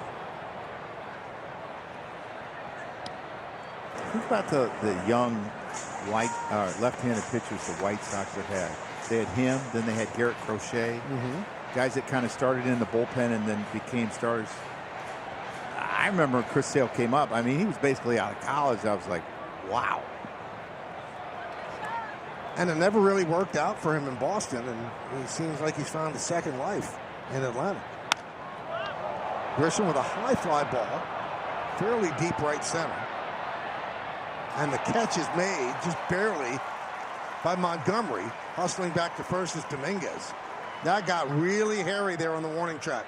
Yeah, I think the wind is playing some tricks on some of these balls, and they're not ending up. And it looked like Peters was going to get there, and Montgomery's looking at him. Are you going to take this? You can take this? No, I'm not. And Montgomery made a good play. Well, with the righty Volpe coming up, that's going to do it for Kay. Will Venable takes the ball from the left-hander. He trails 3-0 with 1 out in the 6th. All right, brought to you by Toyota, the official hybrid vehicles of the Yankees. And tonight's picture is of Letitia, who brought out the pinstripes at Yankee Stadium. Hello, Letitia. Use the hashtag Toyota Pinstripe Pride and mention yes in pictures you post to social media to reflect your love for the Bronx Bombers. We might spotlight you in a future game. Jordan Hicks comes on. Yeah, and he has been really good since he's come back from the lat strain. And his biggest issue has been walks. A really high walk rate, 15.5. Major League average is about 8.4. But he has found his stuff. And he's got a sinker, Michael, that touches 100, but he pitches up a lot with it, which is interesting to me. Why so? Well, sinkers usually pitch down with, and you use your four-seamer up. Runner goes. The throw to second. Safe. Domínguez in there with his 7th stolen base. He might have slid off the bag. Meidroth did a good job of keeping the tag on him. And we're going to get a better look here. Does he stay on the bag? When the arm comes off, does the leg get on? On. That's pretty close. I think he might have come off right at the end. Well, it's going to be challenged by the White Sox. I think it's going to be his first caught stealing. And to me, that's not a caught stealing. That's almost coming off the bag, a whole new stat, because base runners slide so late and so hard into the bag. This happens all the time.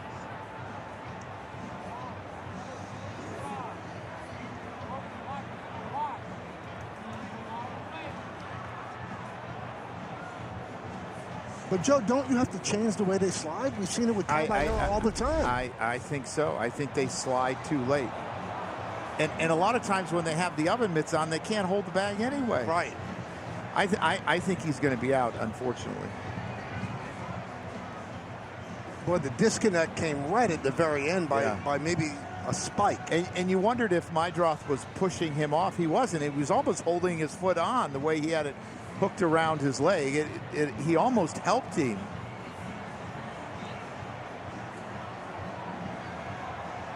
Look at Meidroth. Doesn't he look like Spicoli? I mean, just that look. He looked like Meidroth or Montgomery? Meidroth. No, I guess it was Montgomery. Yeah. My bad. It was Montgomery. I don't know. They're taking a long time for this.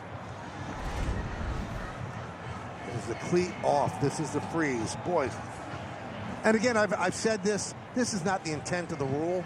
It's to get these glaring mistakes. This is not a glaring mistake, but if he's off the bag, he's off the bag. We'll see if they feel that he is. Well, I have my contacts in, and I couldn't see that the spike was off the bag there. So, okay. They'd have to zoom in a little bit more. And I would use your glasses, but we've stirred our tea with it, so. But not with the lens. After review, the call on the field stands. Runner is safe. Chicago loses that challenge.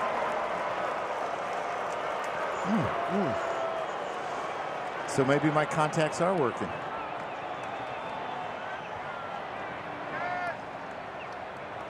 I think if he's called out on the field, it stays out.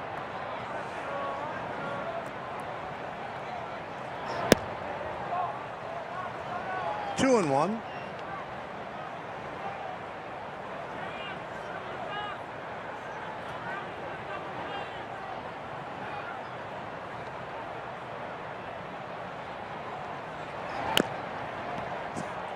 And Volpe fouls one off his foot. Now, we did find, Joe, May of 2014, Yankees played 2 at Wrigley and then 4 here in the south side of Chicago. So that was about a week. Yeah, that is a week. Yeah. 7 if days. there was a day off between. Yeah. That's nice for me because I have so much family here.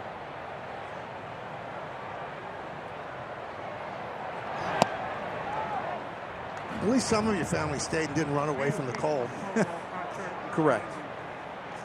I got soft, Michael. I'm not afraid to admit it. All right, this is going to be challenged ABS by T-Mobile, and they win the challenge. It's strike. So Volpe down looking, that close.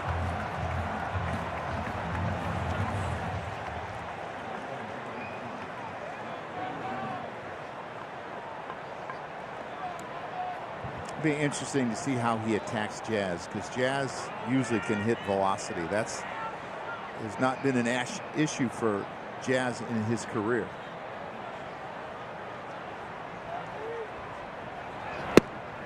Now Jordan Hicks actually went to the Red Sox in the Devers deal from San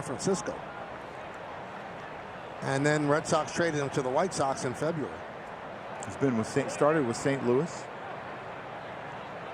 He missed the Yankee series in the Bronx. And they're going to intentionally walk Jazz Chisholm to face Schuemann, but now countering is Boone. He's going to send up Spencer Jones to pinch hit for Schuemann. That's interesting that you would do it after the first pitch. You would think that if you were going to do it then, you would have done it 0-0. My guess is he just changed his mind. Zach Bove, the pitching coach, comes out. I mean, I could see you doing it if it got to 2-0 or 3-0, but not 1-0. You know, you do see that a lot, even with pinch runners. It could be 1-0, and all of a sudden the pinch runner comes out, and you wonder, did the manager just forget? Did he change his mind? I don't know if he would ever admit that he just forgot, but it does happen often. It just happened where we were at a game where it was in Philadelphia, I believe. They sent out a pinch runner on a 1-0 count. First and second, 2 outs. Jones at the plate. And Hicks steals a strike. Excuse me, it was in Washington where it happened. Yes, you're correct at first base. Donnie wouldn't make that mistake. Big cut. And the count 0-2. Yeah, I mean, you got to shorten up a little bit because that fastball is getting on top of you. He did a good job yesterday getting an RBI in. Swing and a miss. 100 miles an hour right by him. Yankees strand 2. We go to the bottom of the 6th. Yanks up 3-0. Name That Yankee, brought to you by Prevagen, made for your brain. 78 and 67, 4.57 ERA. Started with the Yankees. A lot of years at the White Sox. Actually won a World Series with the White Sox. Rockies, Phillies, finished with the Pirates. I'll give you a hint. His existence brought about a nickname for the Yankees. Well, at least I didn't manage this guy, or play alongside this guy, so they can't use that on me. Vargas takes a strike from Cole. And that's going to be a challenge by Vargas. ABS powered by T-Mobile. And he wins it.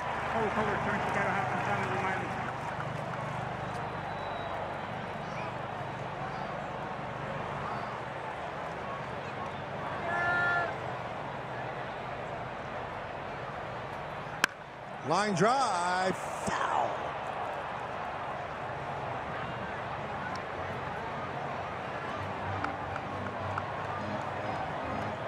Yeah, that curveball just kind of rolled up there, and I think Vargas was going to be aggressive because he was in a hitter's count.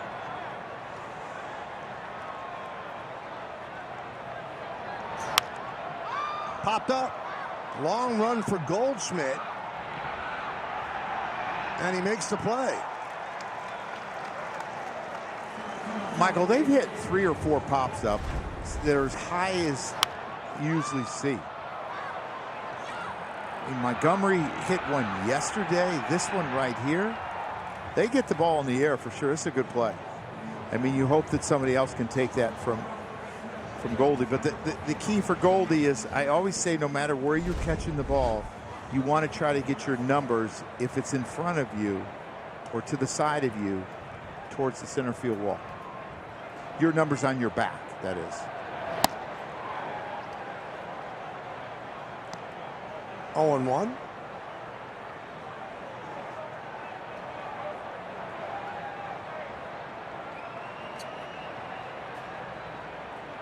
Montgomery 0 for 2.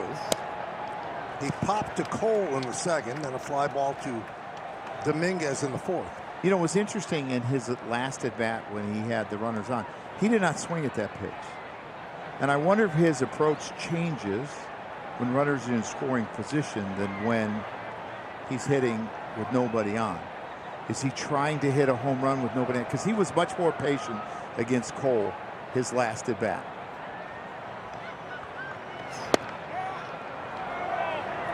Well, Austin Wallace thought that was strike 3. He was about to throw it around the infield, but he didn't challenge.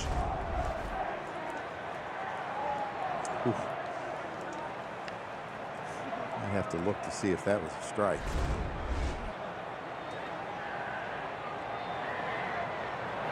Swing and a miss. That's the 6th strikeout for Gerrit Cole, and the 6th Yankee strikeout brought to you by your local Tri-State Audi dealers.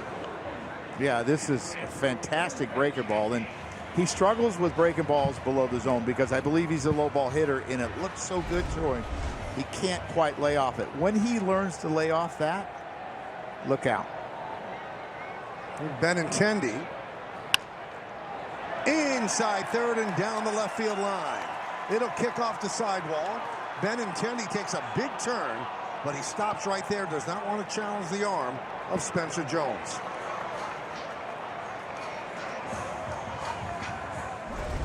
Yeah, I would have thought he would have went to second base here. It's a breaking ball that hangs up. He doesn't even know that he hit a fair ball. He thinks it's foul when he hits it. It goes over the bag. Spencer Jones gets to this ball really quickly. This ball was hit a lot harder. It makes a good, accurate throw. I mean, it's in front of you, in front of you. You have to make the decision as the base runner.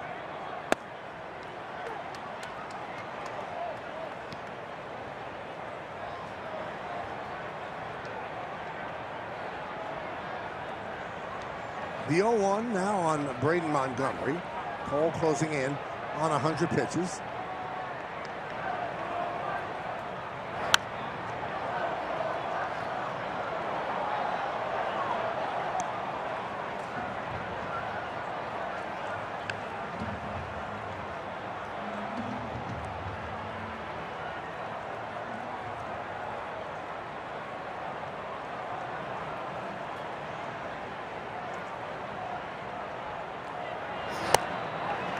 Off the glove of Wells, he locates. I thought he was going to come down and hit him on top of the head. Does this ball just pop out? Whoop. He's probably lucky it didn't hit him in the head because it would have carried him away further.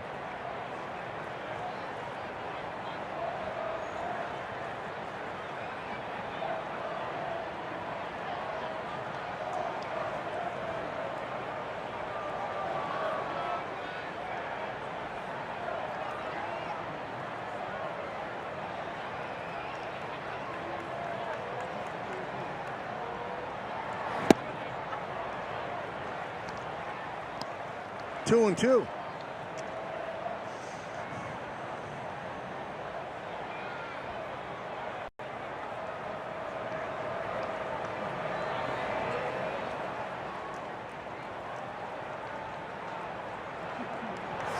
Swing and a miss. That's a strong 6 for that man. The veteran right-hander, 6 shutout innings, and he leaves with a 3-0 lead. Yankees Baseball on Gas is brought to you in part by your local Tri-State Genesis retailers. Learn more at genesis.com. By Amazon. Spend less on your kids for back to school. And by the Hyundai Getaway Sales Event. Deals so right, they almost feel wrong. Only at your local Hyundai dealer. Couple of pretty good lefties there. And one really good righty. Gerrit Cole with a signal to his family over the dugout. His wife, Amy, and he has both of his sons, Caden and Everett, with him. You know what I like, though? You know how buttoned up Cole is?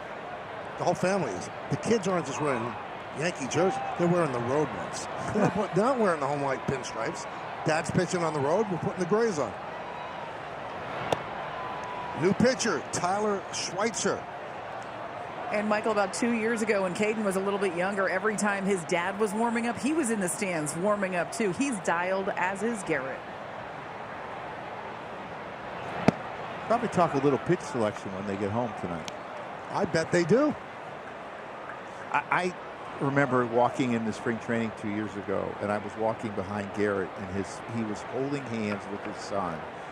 And it was such a great picture just to see the two walking together, holding hands, and you know, we talk about the game, how it's generations, and it brought back great memories of when my son was young and he was at the ballpark.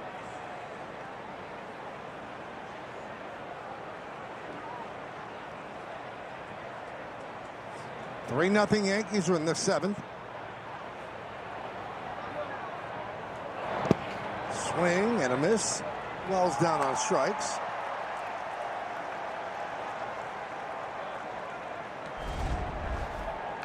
Yeah, Schweitzer, another young pitcher that made his debut this year. He's 25 years old. He's considered their 21st best prospect. He's got a good breaking ball, and he's done a really pretty good job when he's gotten called up.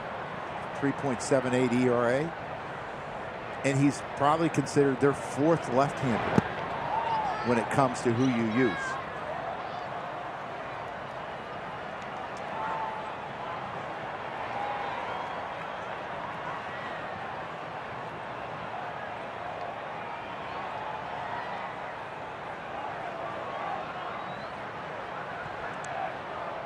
The 1-0. Yeah. Paul doesn't challenge very often, so Previous pitch was full strike, battery coming. I'm surprised if this is not a ball. Powered by T-Mobile, and barely a strike. Trigger had one time to remind.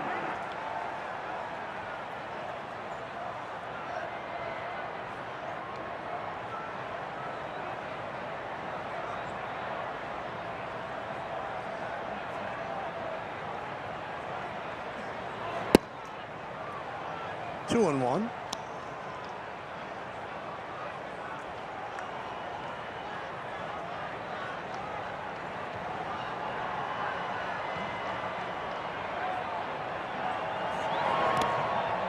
He's been called up 4 times this year, so 4 stints with the big league club.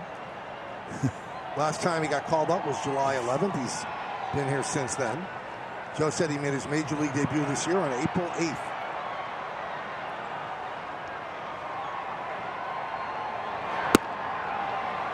That made me laugh, Michael, because one of my favorite movies is My Cousin Vinny. He's asking how many times he took the bar. 3rd time a charm? No. 4? No, not for me. 7. It's been 4 for Schweitzer.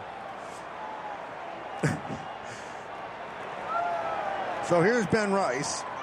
He was 0 for 3 against Anthony Kay. A couple of strikeouts.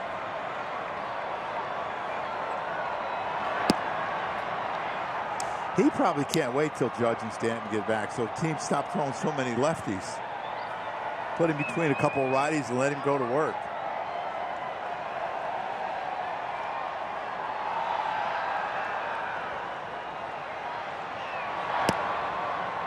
On this road trip, 4 of the 5 starters have been left-handed.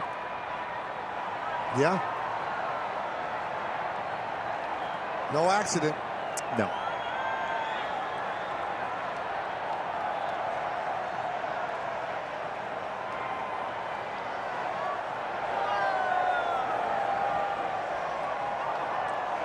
It hasn't been pretty, but over the last 14 games, the Yankees are 10 and 4. Somehow they've gotten it done.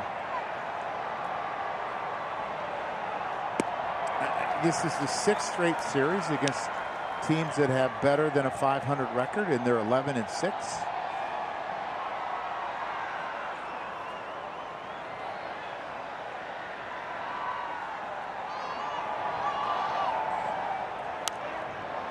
Foul back.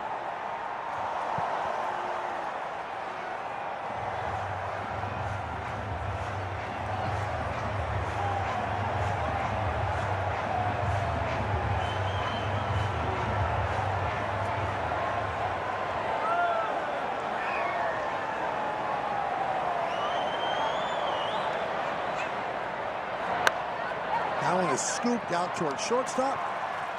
2 away.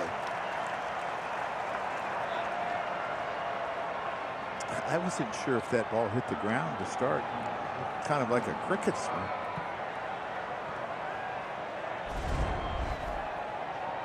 Watch this swing. Yeah.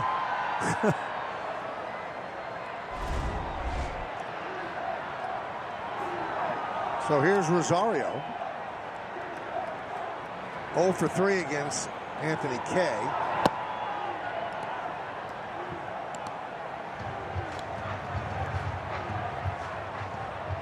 A couple of strikeouts, lined out center pretty hard in the third.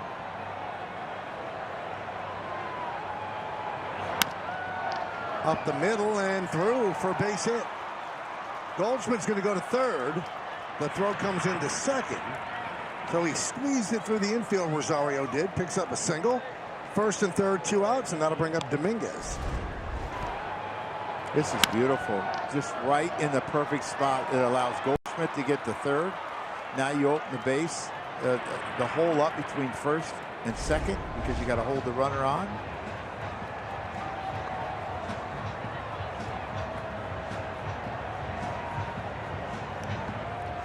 A lot of talking going on.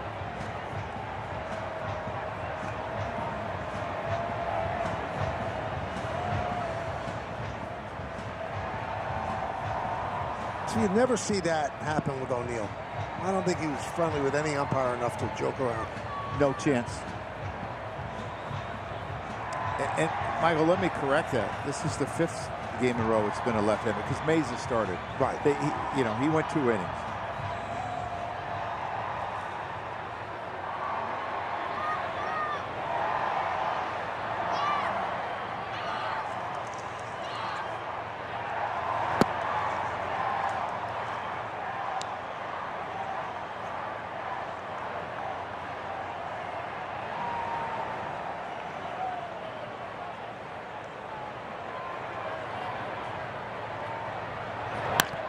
Grounded, third base. Vargas goes the short way, and that'll get it. Rosario slid maybe 20 feet away from second base.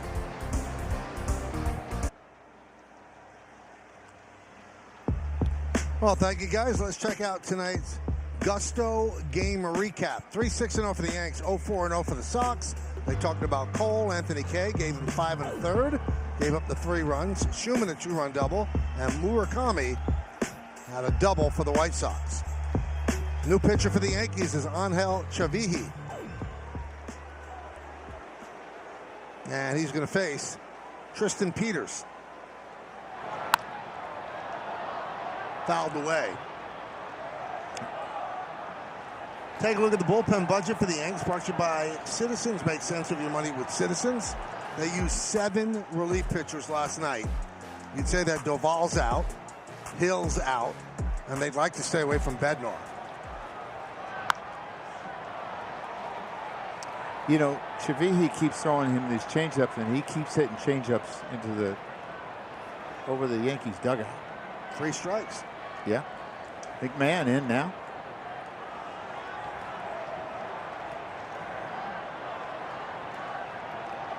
This is Angel Chavihi's birthday. He's 24 years old. That one's popped up. Wells calls off Chavihi, and Chavihi calls off Wells. So we have 2 pitcher putouts today on pop-ups. I think that just comes down to a case that Chavihi was a little taller than Wells, and he reaches up and gets us. And these aren't easy pop-ups for the catcher. He's trying to call him off. Chavihi looks really athletic from what I've seen. It just makes a good play. Almost overran it.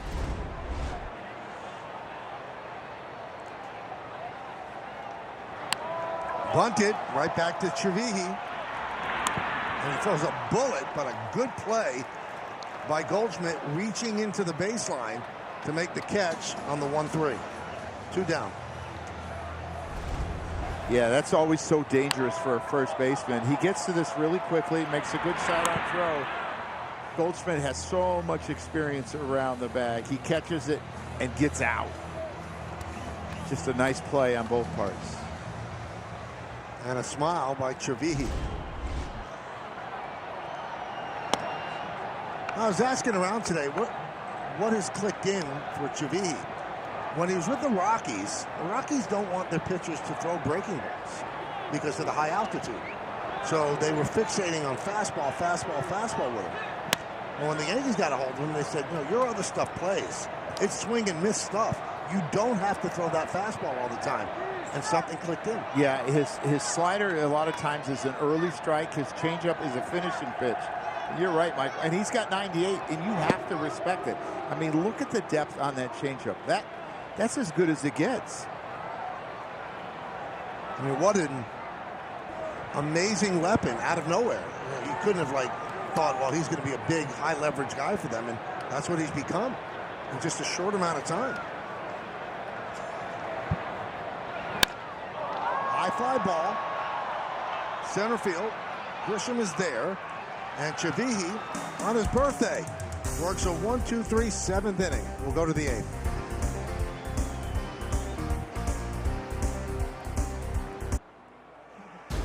Now the Yankees return to Prime tomorrow to take on the White Sox. Don't miss a minute of the Yankees beginning at 7, only on Prime. On-day scoreboard, Yankees lead 3-0 as we go to the 8th. Schweitzer still on the mound. Faces Grisham. And a strike.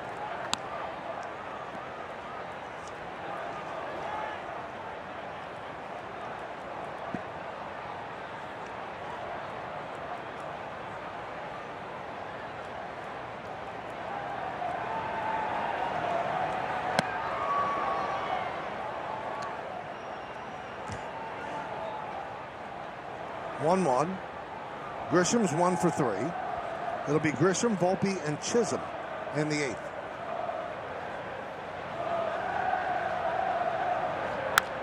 Line foul.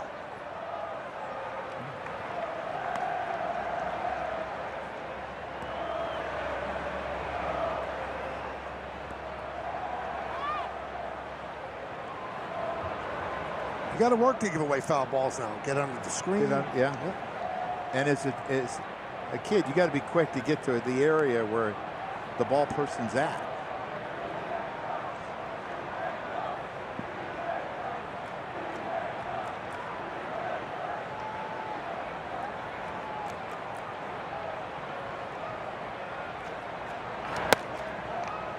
Two and two.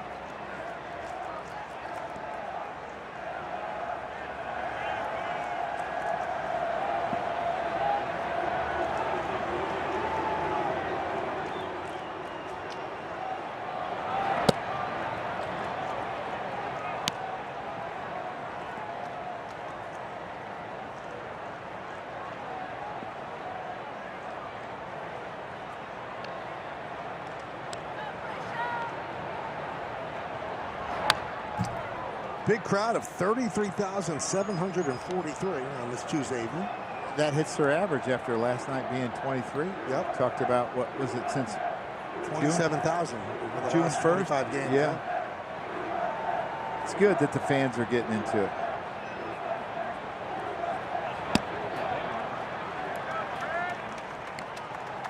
And Grisham works a walk.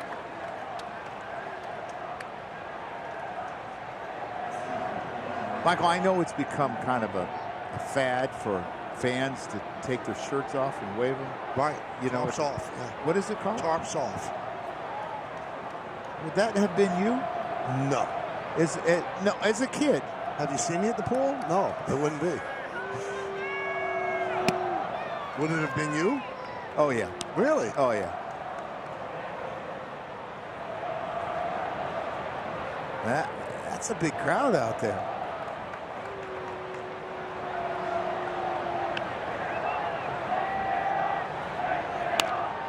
Fouled away.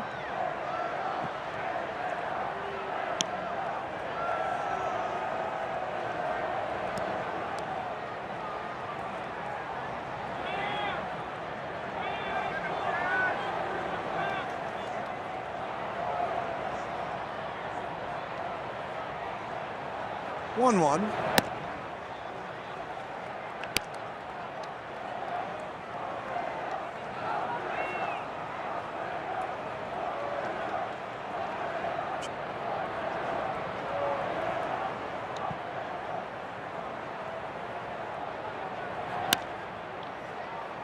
Popped up, shallow left. Who's going to get it?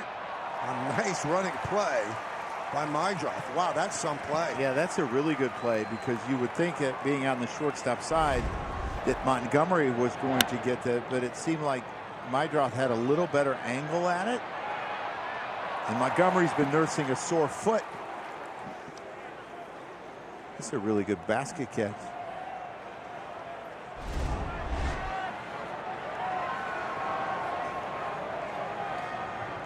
So here's Jazz Chisholm. He is struck out twice and intentionally walked.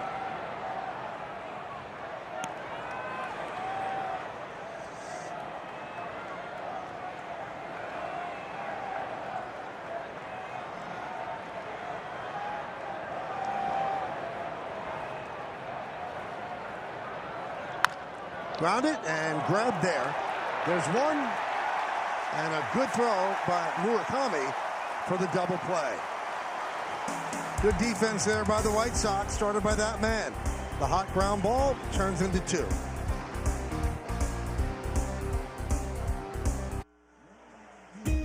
Well, I'll be there live to see Liverpool FC take on Wrexham AFC in a soccer friendly tomorrow at Yankee Stadium. Get your tickets now through Ticketmaster.com. Brent Hedrick will take over for the Yanks. Third pitcher, Cole went 6, Chavihi 1, and now Hedrick. So Antonacci was due up, but Randall Grichuk comes up as the pinch hitter. Hyundai scoreboard 3-0 Yanks.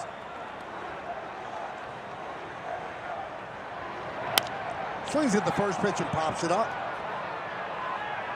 Here comes Domínguez. 1 down.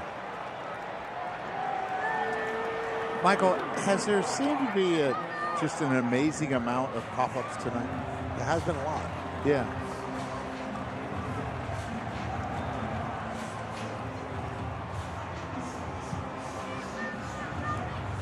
Where do you start with Hedrick? I mean, the job that he's done. He finished the 6th last night, pitched the score of the 7th. Relievers in the American League with 25 innings pitched. He has the 2nd lowest ERA. Well, last year, the thing they had to work through, because he was a starter by trade and then converted to the bullpen. Check swing, slow ground ball, McMahon fields. Is Joe that he would lose velocity if he pitched in back-to-back days, and they had to figure out when they could use him. Now, that doesn't seem to be an issue at all. No, he has learned how to do it, and it's just getting your body used to it. And, you know, as a starter, you're so used to having a couple days off before you throw again.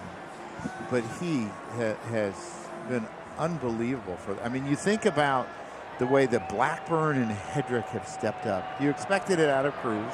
You expected it out of Bednar. That one is rocketed to left field. It's a base hit for Vargas.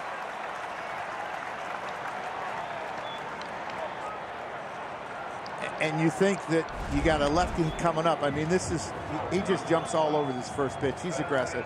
And it just gets too much middle of the plate, and it's thigh high. He's trying to throw him the sinker down away. But Colson Montgomery has been better against lefties than righties. A 902 OPS compared to 708. He had 3 hits off of lefties yesterday. Grounded and grabbed there by Jazz. And he fires to Goldschmidt. Beautiful play by Jazz Chisholm. It got by Goldschmidt, but Jazz had the range to haul it in and turn it into out number 3. So the White Sox strand 1. This is the final play of the inning as we go to the 9th. Contreras. Furious bidding war between the Yankees and the Red Sox when he was defecting from Cuba. And when the Yankees got him, Red Sox executive Larry Lucchino was so angry, he dubbed the Yankees the Evil Empire and kind of became positive, where the Yankees actually liked that nickname. But at the time, he didn't mean it that way when the Yankees signed Contreras. So that's when that came about. I thought that term came about way before that. I was told that the stories that he threw a chair, maybe Theo Epstein threw a chair because they thought they had Contreras. Where the decision was made, the Red Sox rented out every single hotel room so that the Yankees couldn't even get in. But the Yankees ended up signing him. They got in. How about that play that Jazz Chisholm? Amazing. Wow. He's almost down the right field line. Spencer Jones laces one to left field. Grichuk is there to make the play.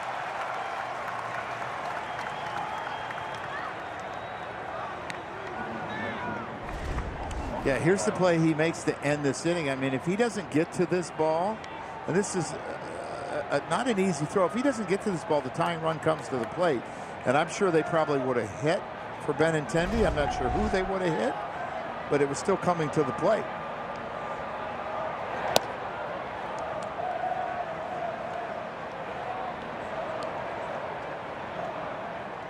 One and 0 on Wells.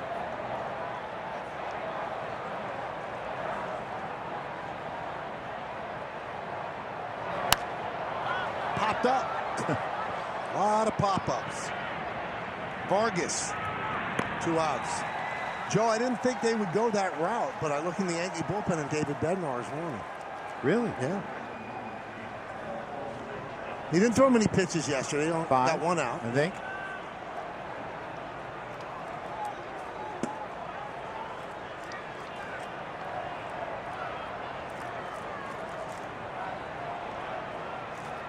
So here is Goldschmidt.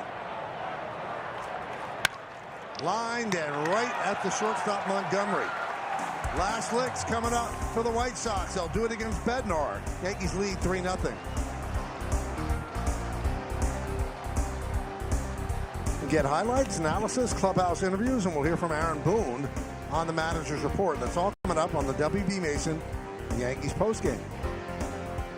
Now tonight, after Yankees coverage, stay tuned for a new edition of Sportico Sports Business and catch an exclusive interview with Gino Auriemma, head coach of the UConn women's basketball team. That's tonight after we wrap up Yankees coverage right here on Yes and the Gotham Sports app. So David Bednar has been pretty much unscorable on, if I just made up a word. He's been that good over his last 21 outings, and he's going to try to close this out. 21 consecutive scoreless appearances for Bednar. And this will be 4 out of 5 days, so I would imagine that he would probably get a couple days off this, so they're going to have to find a way after today to get through the 9th inning. And there's a strike. First one was 97. I mean, that's usually as high as he gets. So the good thing that he has done, though, in this stretch is he has not thrown a lot of pitches.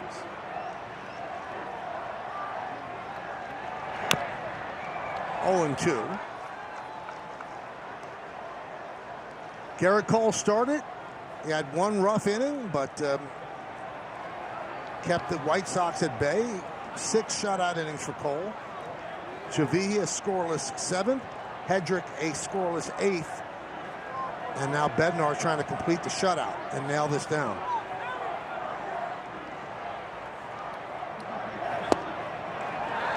And down goes Benintendi, 1 away.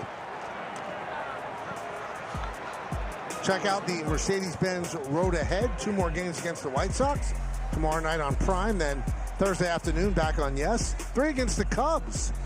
1 on Yes on Friday, then on Fox on Saturday, back on Yes to complete the series on Sunday. Then St. Louis comes to the Bronx, followed by Atlanta after a Thursday off day. With Braden Montgomery. And a strike.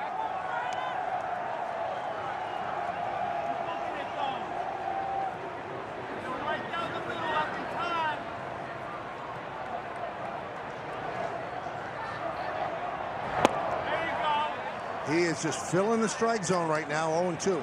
Yeah, if you go back to Friday, he threw 9 pitches. Saturday, 16. Off on Sunday, 5 yesterday. Throwing strikes with everything. His curveball, his 4-seamer is split. 1-2. Tomorrow we'll see Cam Schlittler, and the Yankees will finally see a right-hander. Davis Martin will go for the White Sox.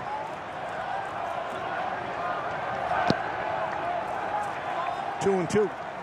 This is a young hitter, Michael, that does not chase a lot, which usually you would think that when a young hitter gets called up, they're extremely aggressive and they wild swingers. Not for Brandon Montgomery. He's very disciplined. 2-2. Line drive, and it's a base hit. Domínguez gets it in. A one-out single for Braden Montgomery. His second hit tonight, the split that kind of hangs up there. He had a hit last night. He has a couple walks in this series. He's really becoming a pretty effective player.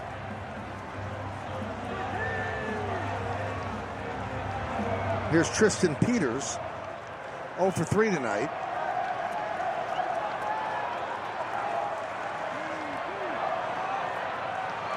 He had 2 at-bats against Cole, a strikeout and a pop-up. And then one against Chavihi, who got him to pop up to Chavihi in foul territory.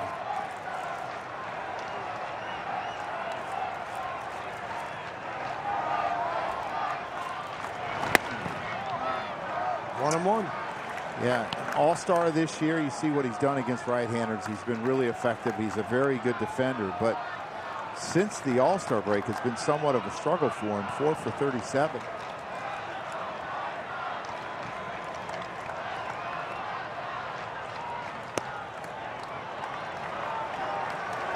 Missed with the curveball, 2-1. So one more base runner and it gets very interesting. Bring up the tying run.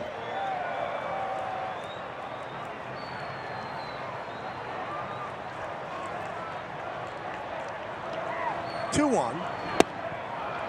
2-2. Yeah, that was a good split. That was the one he wanted to throw to Braden Montgomery, but he hung it. Watch this one. It's a strike until the end. It might even be a strike all the way, but it's got that late movement down. It's Peters to swing over the top of it.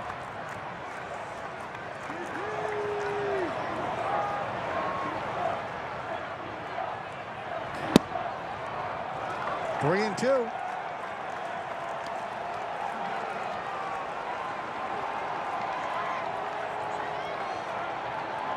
And it's going to be challenged. And it's strike 3. ABS powered by T-Mobile and a good challenge by Wells.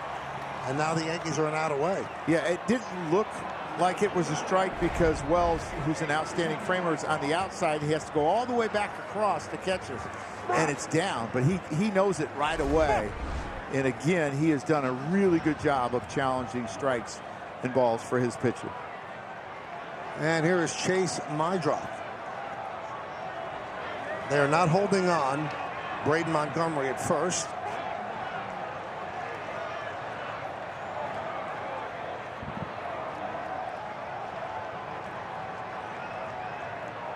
Runner goes, no throw. He'll take second.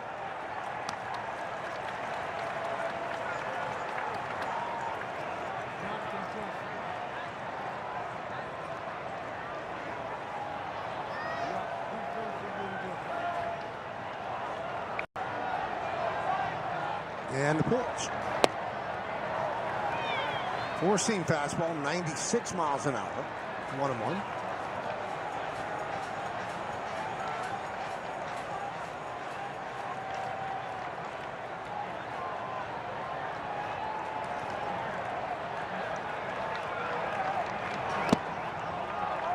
Two and one. Everson Pereira has come out on deck to pinch hit for Drew Romo. But Meidroth will have to get on.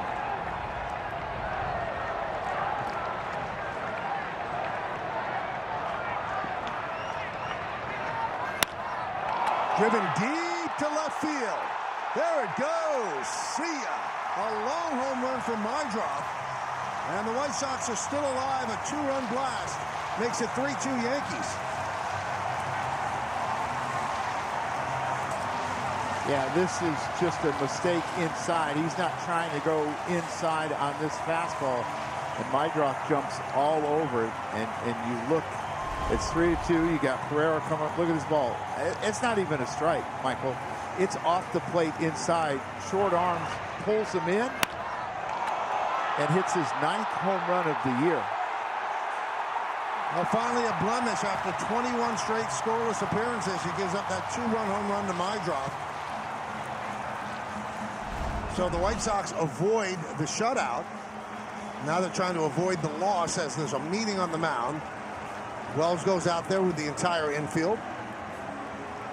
Well, when you look at this White Sox team, it's a never-say-die team. They 8 wins after trailing after the 8th inning.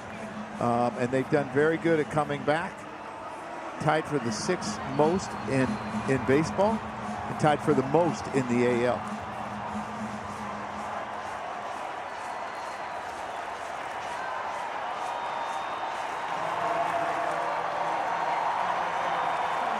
So here is Everson Pereira, former Yankee, pinch hitting for the catcher Romo. 3-2 Yankees lead. And a strike. Dialed it up to 97. Good job of getting ahead. Now he can use his split down in the zone.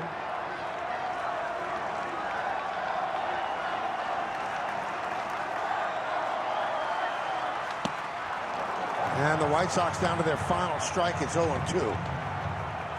He's gotten him with 2 fastballs. What do you go with now, Joe? I'm burying a split to see if he'll chase down. I can always go back to another fastball if he doesn't really offer at it. That's what he tried to do. He buried it. You have an aggressive hitter that's not used to pinch hitting. Is usually starts against left-handers, doesn't get a whole lot of at-bats against right-handers. They did not have a left-handed hitter on the bench to pinch hit here. So Switch they go hitter. to Pereira.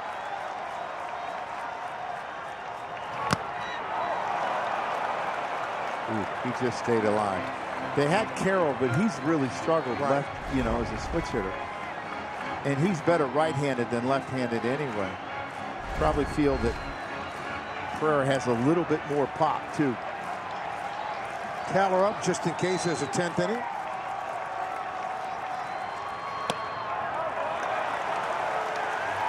Two and 2. And the one thing that you can't do is you can't, in a sense, walk him, because I would think they would put Acuna in to run, who leads the White Sox in stolen bases. 2-2. Fly ball down the right field line, foul.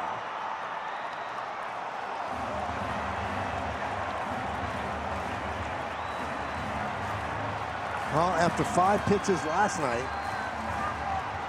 Bednar's thrown 23 tonight. Still looking to nail the 3rd out.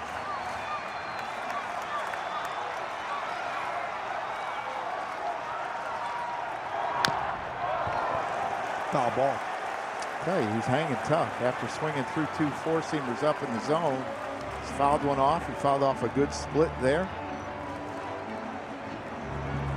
I would be somewhat surprised if he threw a curveball, because I think that's his best pitch, or his 3rd best pitch.